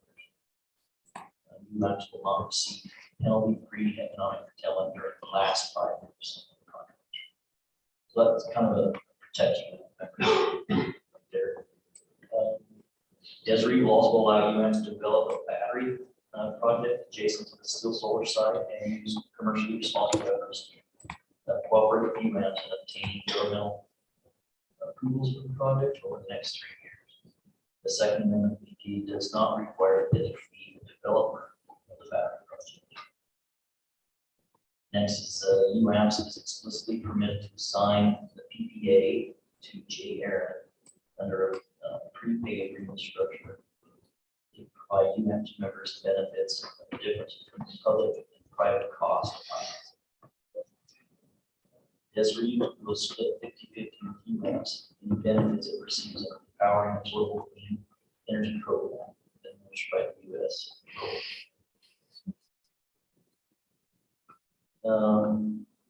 So that's kind of the changes that's between the first agreement we signed and this second.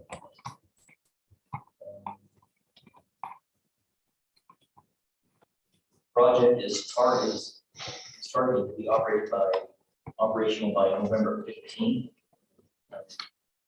That's 1A and 1B will be operational by December 31st. So they're not going to make the contract for commercial operation date of September 3rd for 1A, but 1B still. So what happens if the project does not come online as expected? Steel Solar LLC has provided development security to protect UAMs from failure of the project scope and become operational. Contract also provides for liquidated damages as regards to meet the schedule of commercial operation. Like I mentioned before, the pricing is really good, $34.66. It's pretty cheap resource. So what happens if the participants do not approve the Second Amendment transaction schedule? There's still 1A and 1B. Do not approve the transaction schedule. Firm power supply project will convene a project command to discuss whether any of those participants participants are willing to pick up the available hour for participants that elect not.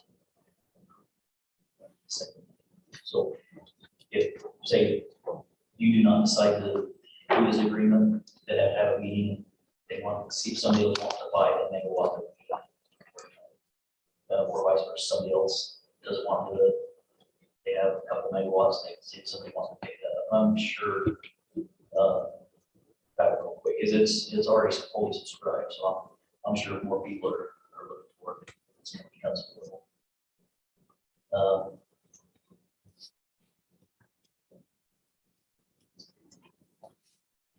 That last paragraph, is why should UMass approve amend the power purchase agreement instead of insisting on compliance with the first amended? Desiree has indicated that the failure to amend the PPA would compromise the ability of financing and their ability to the project. Without the tax credits, they're getting, it doesn't look like they would be able to complete the project. Other projects, if this did not go through, other solar projects, you're looking at paying $49 megawatt hour instead of first quarter, and you're probably 5 or 6 more years out. So it's beneficial to sign this agreement. Move forward with the project. Questions? I have one. Brock, can you go back to the what additional benefits to UAMPS were provided in the second amended PPA? That third bullet where it says UAMPS is explicitly permitted to assign the PPA to J. Aaron. What does J. Aaron mean? I'm not exactly sure. I don't know sure. Okay.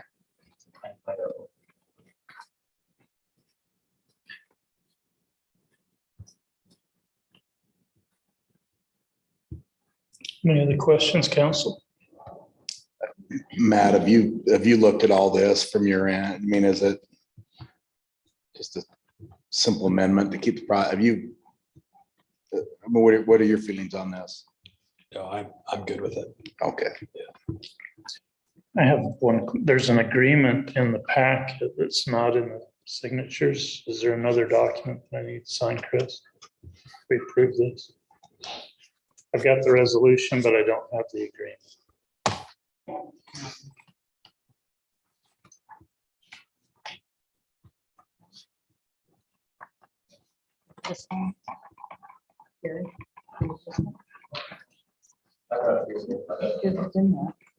The second amended and restated transaction schedule. The mayor doesn't have to sign. Oh, he doesn't have. There's a signature on it. But it's not in these documents, just the resolution. So you need, I got a full. yeah, I can give it to you. It's in the packet. Other questions for Gary, council? It didn't change our percentage, so we're still at the 2.5%. Yes. That's one thing. More than she said. Gary, what's the total output of that project? 80 megawatts. 80. 240 megawatt. Is what it puts it is. I was looking at the land it was on. It's on 1,600 acres for 80 megawatts. Just so everybody knows. Gary, when you say fully subscribed, is that the full 80 is, or just the 40 that we have, you're showing here? It is. The full 80? And Okay. You're getting 600 megawatts. Other questions, council? Not, I'm ready for a motion. Make that. Mayor, I move that we approve resolution 2023-15, the second amendment authorizing the steel solar resource as presented. Second. Got a motion by Jarrett and a second by Ben to approve resolution 2023-15, the second amendment authorizing the steel solar resource. Any question on that motion? See money item roll call, Jarrett, Aye. Lena, Aye. Ben, Aye.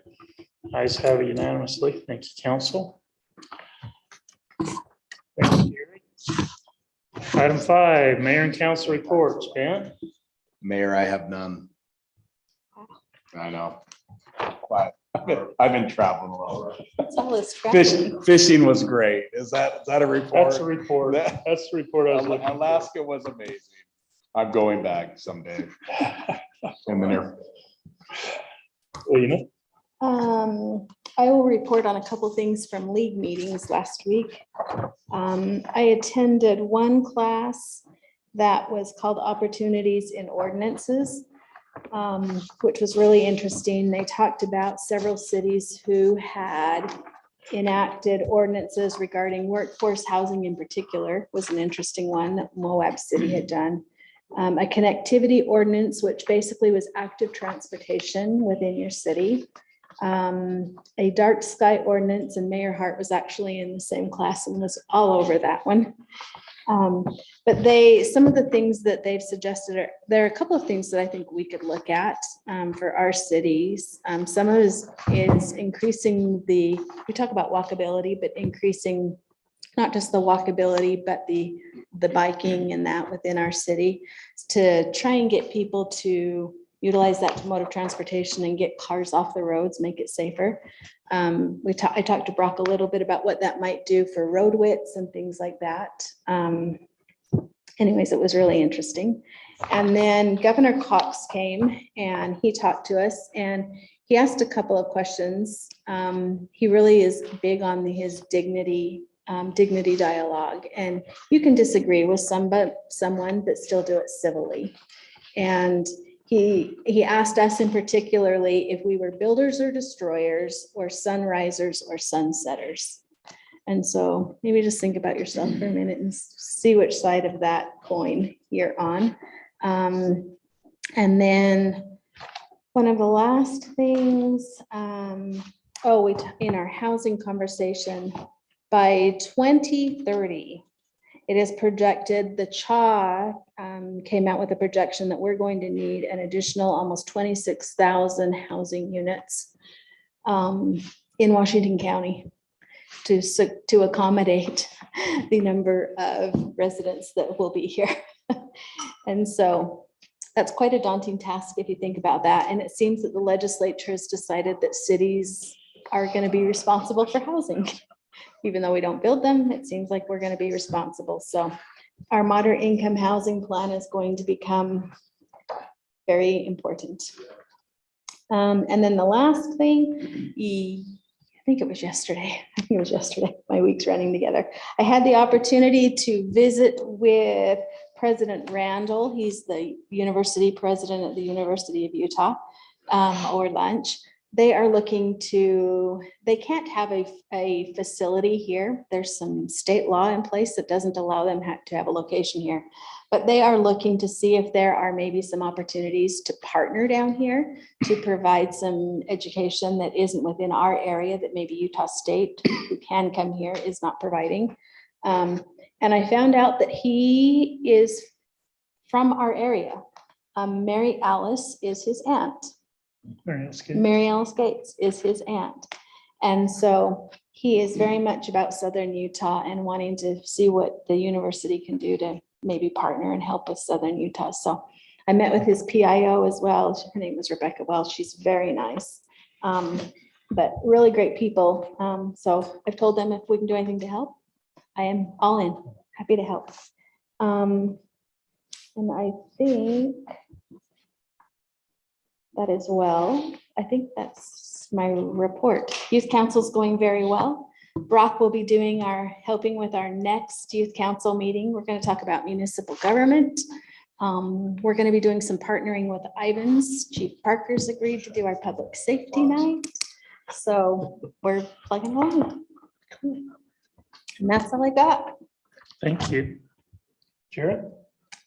Yes, awesome things from the league as well. But first I wanted to talk about the arts teacher at Snow Canyon has been reached out about potentially painting a mural in the tunnel underneath Pioneer Parkway. It's been on my wish list for quite a while.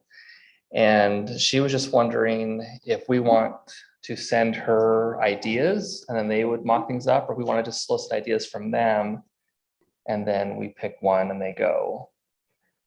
I kind of prefer the idea of maybe they just do some rough sketches as a class and then present that to the council. And then we maybe pick one, unless, so I don't have any ideas, to be honest, of what I'd even send. Yeah. Do you guys have any input on that? I'd let them present some, I think that's a great idea. Let them bring it and we can look at it. And then do we want the same thing on both sides, or do you want two murals? If there's two really good ideas, do we want to give them the latitude to paint one thing on one side, something else on the other side? And maybe we don't have to decide Is that that- now. That tunnel lit. Yes, Yeah, it is. yeah. I And- like the idea of two. I go through that tunnel all the time. I like the idea of two. Okay, you catching that? Two would work if they want to take that on. Can I ask a question? Maybe Chief can answer. Is there a way to put something on it to help with tagging? So that if somebody tags it, it can come off easily without ruining the mural? Yeah, so I can touch on that. So I have Okay, a contact in St. George, has actually moved on, but they sprayed something on all their new murals that you can just scrub tagging right off of it. Cool. So I'm not sure what the product is exactly. She said it's pretty expensive, but definitely worth it. So, okay, very good. So on the league side, I did go on a tour of a new disc golf course. And it was presented as, you can kind of go two different directions with a disc golf course. Either it can be just kind of a fun family activity, kind of what Mathis Park is in St. George, or you can kind of, without a whole lot of effort, make a competition level course and host tournaments and be an economic driver. And I asked if there's any courses in Southern Utah that are of that caliber, and there's like one or two in Cedar City and then some in Moab, but nothing in the St. George area. So of course, then my mind went to our adventure park in the South Hills, because we had disc golf planned there, and maybe that's all it becomes. Or Brock had brainstormed some other ideas for where to put a disc golf course. But the exciting thing for me was the initial investment really wasn't a whole lot of money. I think they had the price tag with benches and concrete and a really nice course for like under $70,000. And you could take off a few things and make it 50 and then do some stuff yourself and make it 25. I mean, the real cost was really low. Probably the only thing that really caught me off guard was I asked, like, who's your main demographic? And there was a guy there that runs like a disc golf store and then runs tournaments. And then the city manager was there and a city councilman. And then this guy that runs a nonprofit that will design your course for free, basically, just to encourage the sport.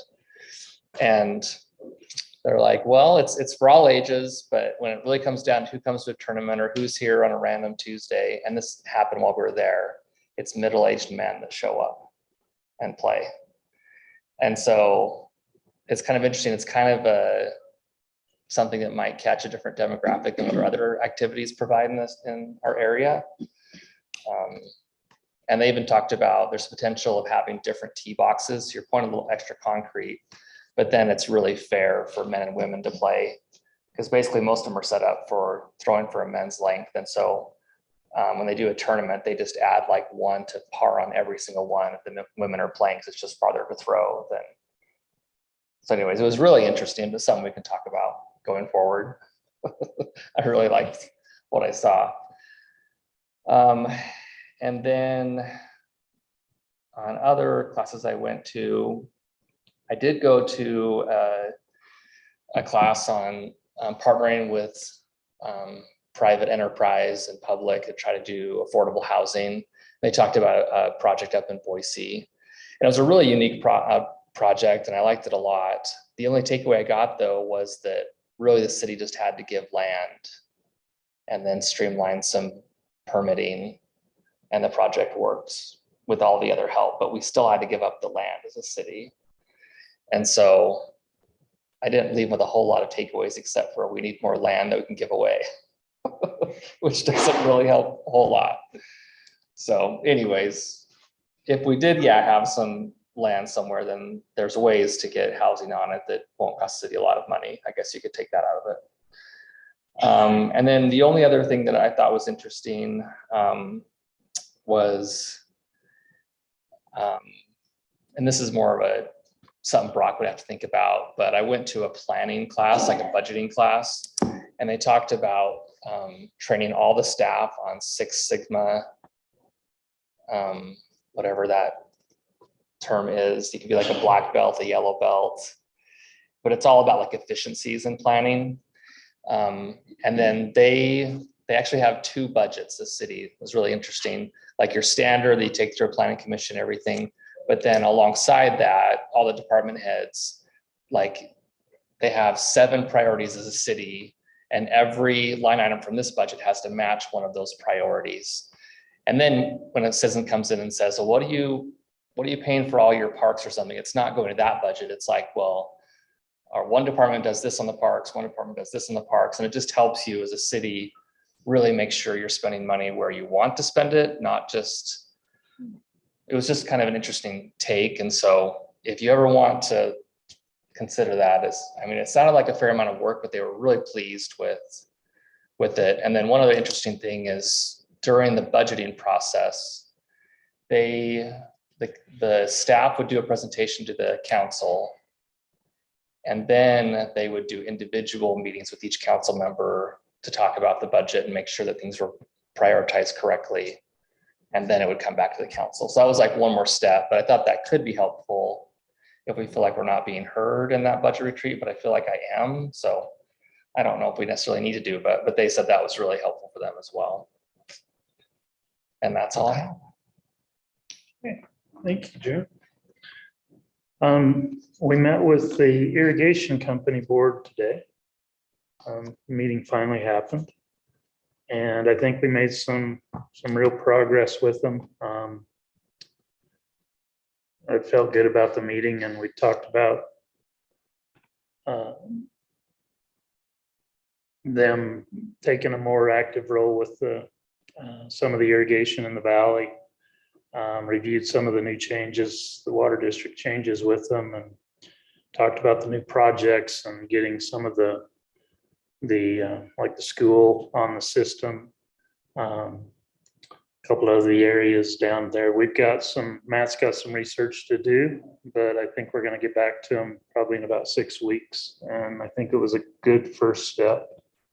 A good direction that we're going. There is, you can see a little bit of change on their board philosophically, and some changes that we're making as a city. And so I think we're going to have a good relationship going forward. We'll just see where it takes us, but I felt good about it. I have tickets for World Senior Games, opening ceremonies and concert. If anybody wants tickets.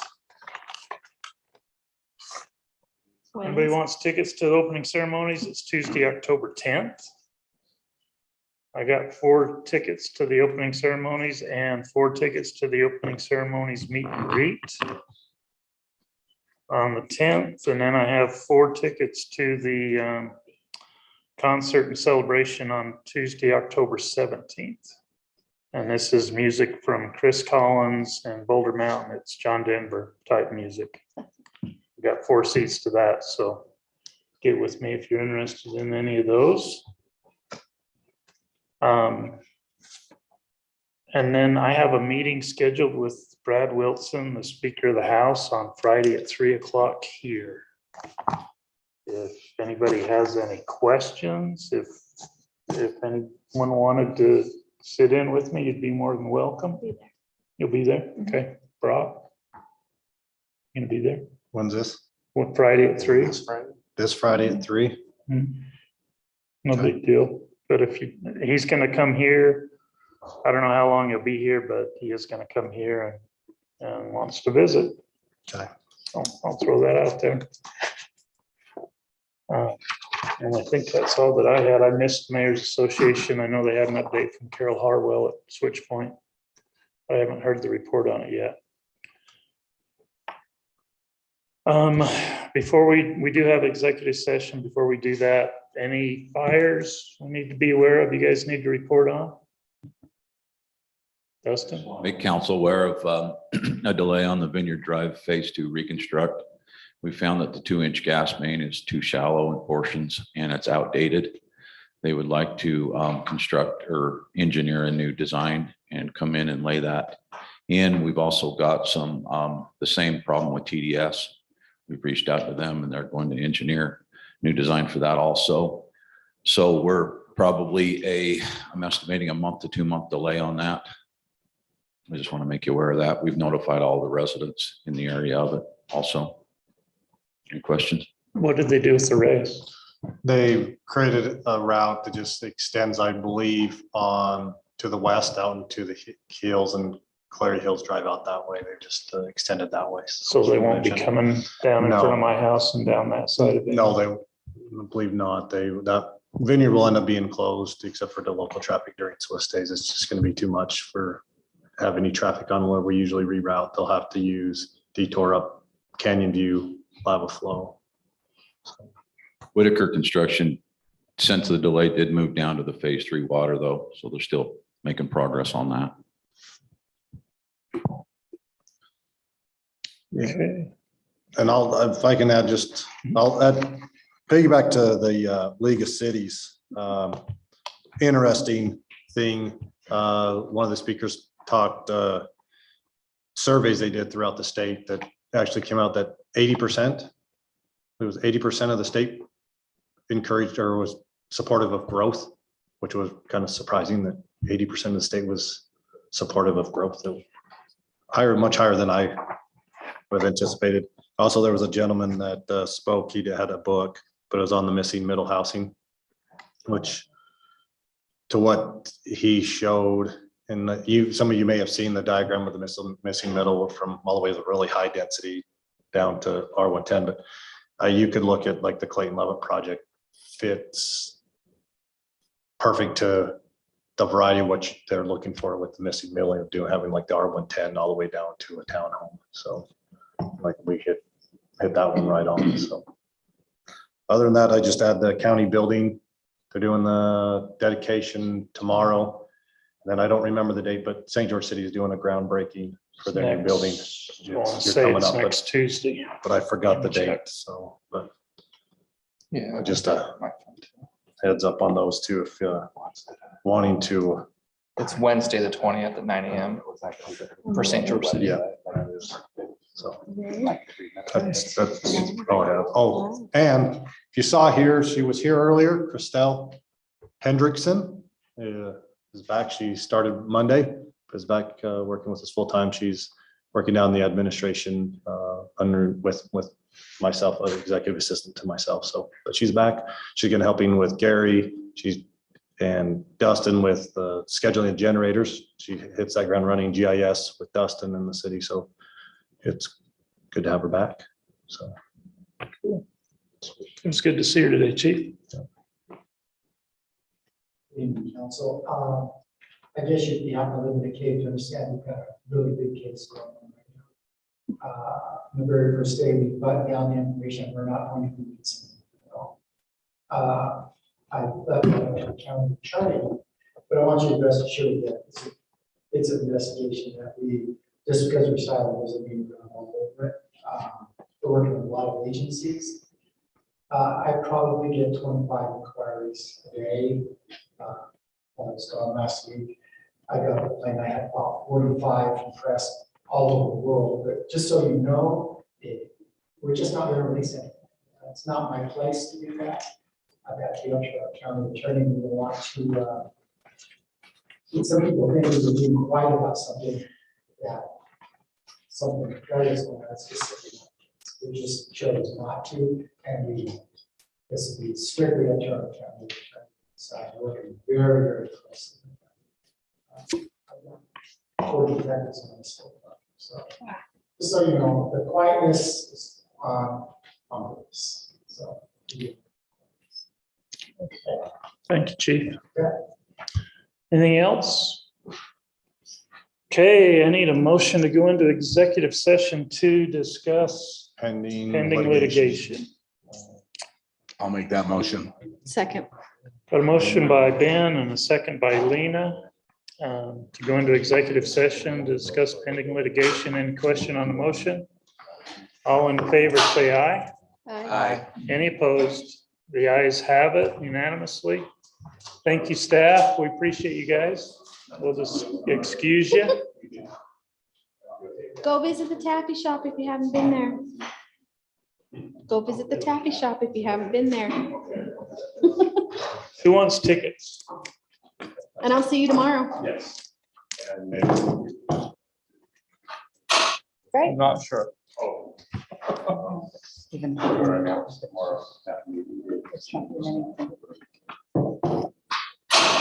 Anybody? Right around fall break.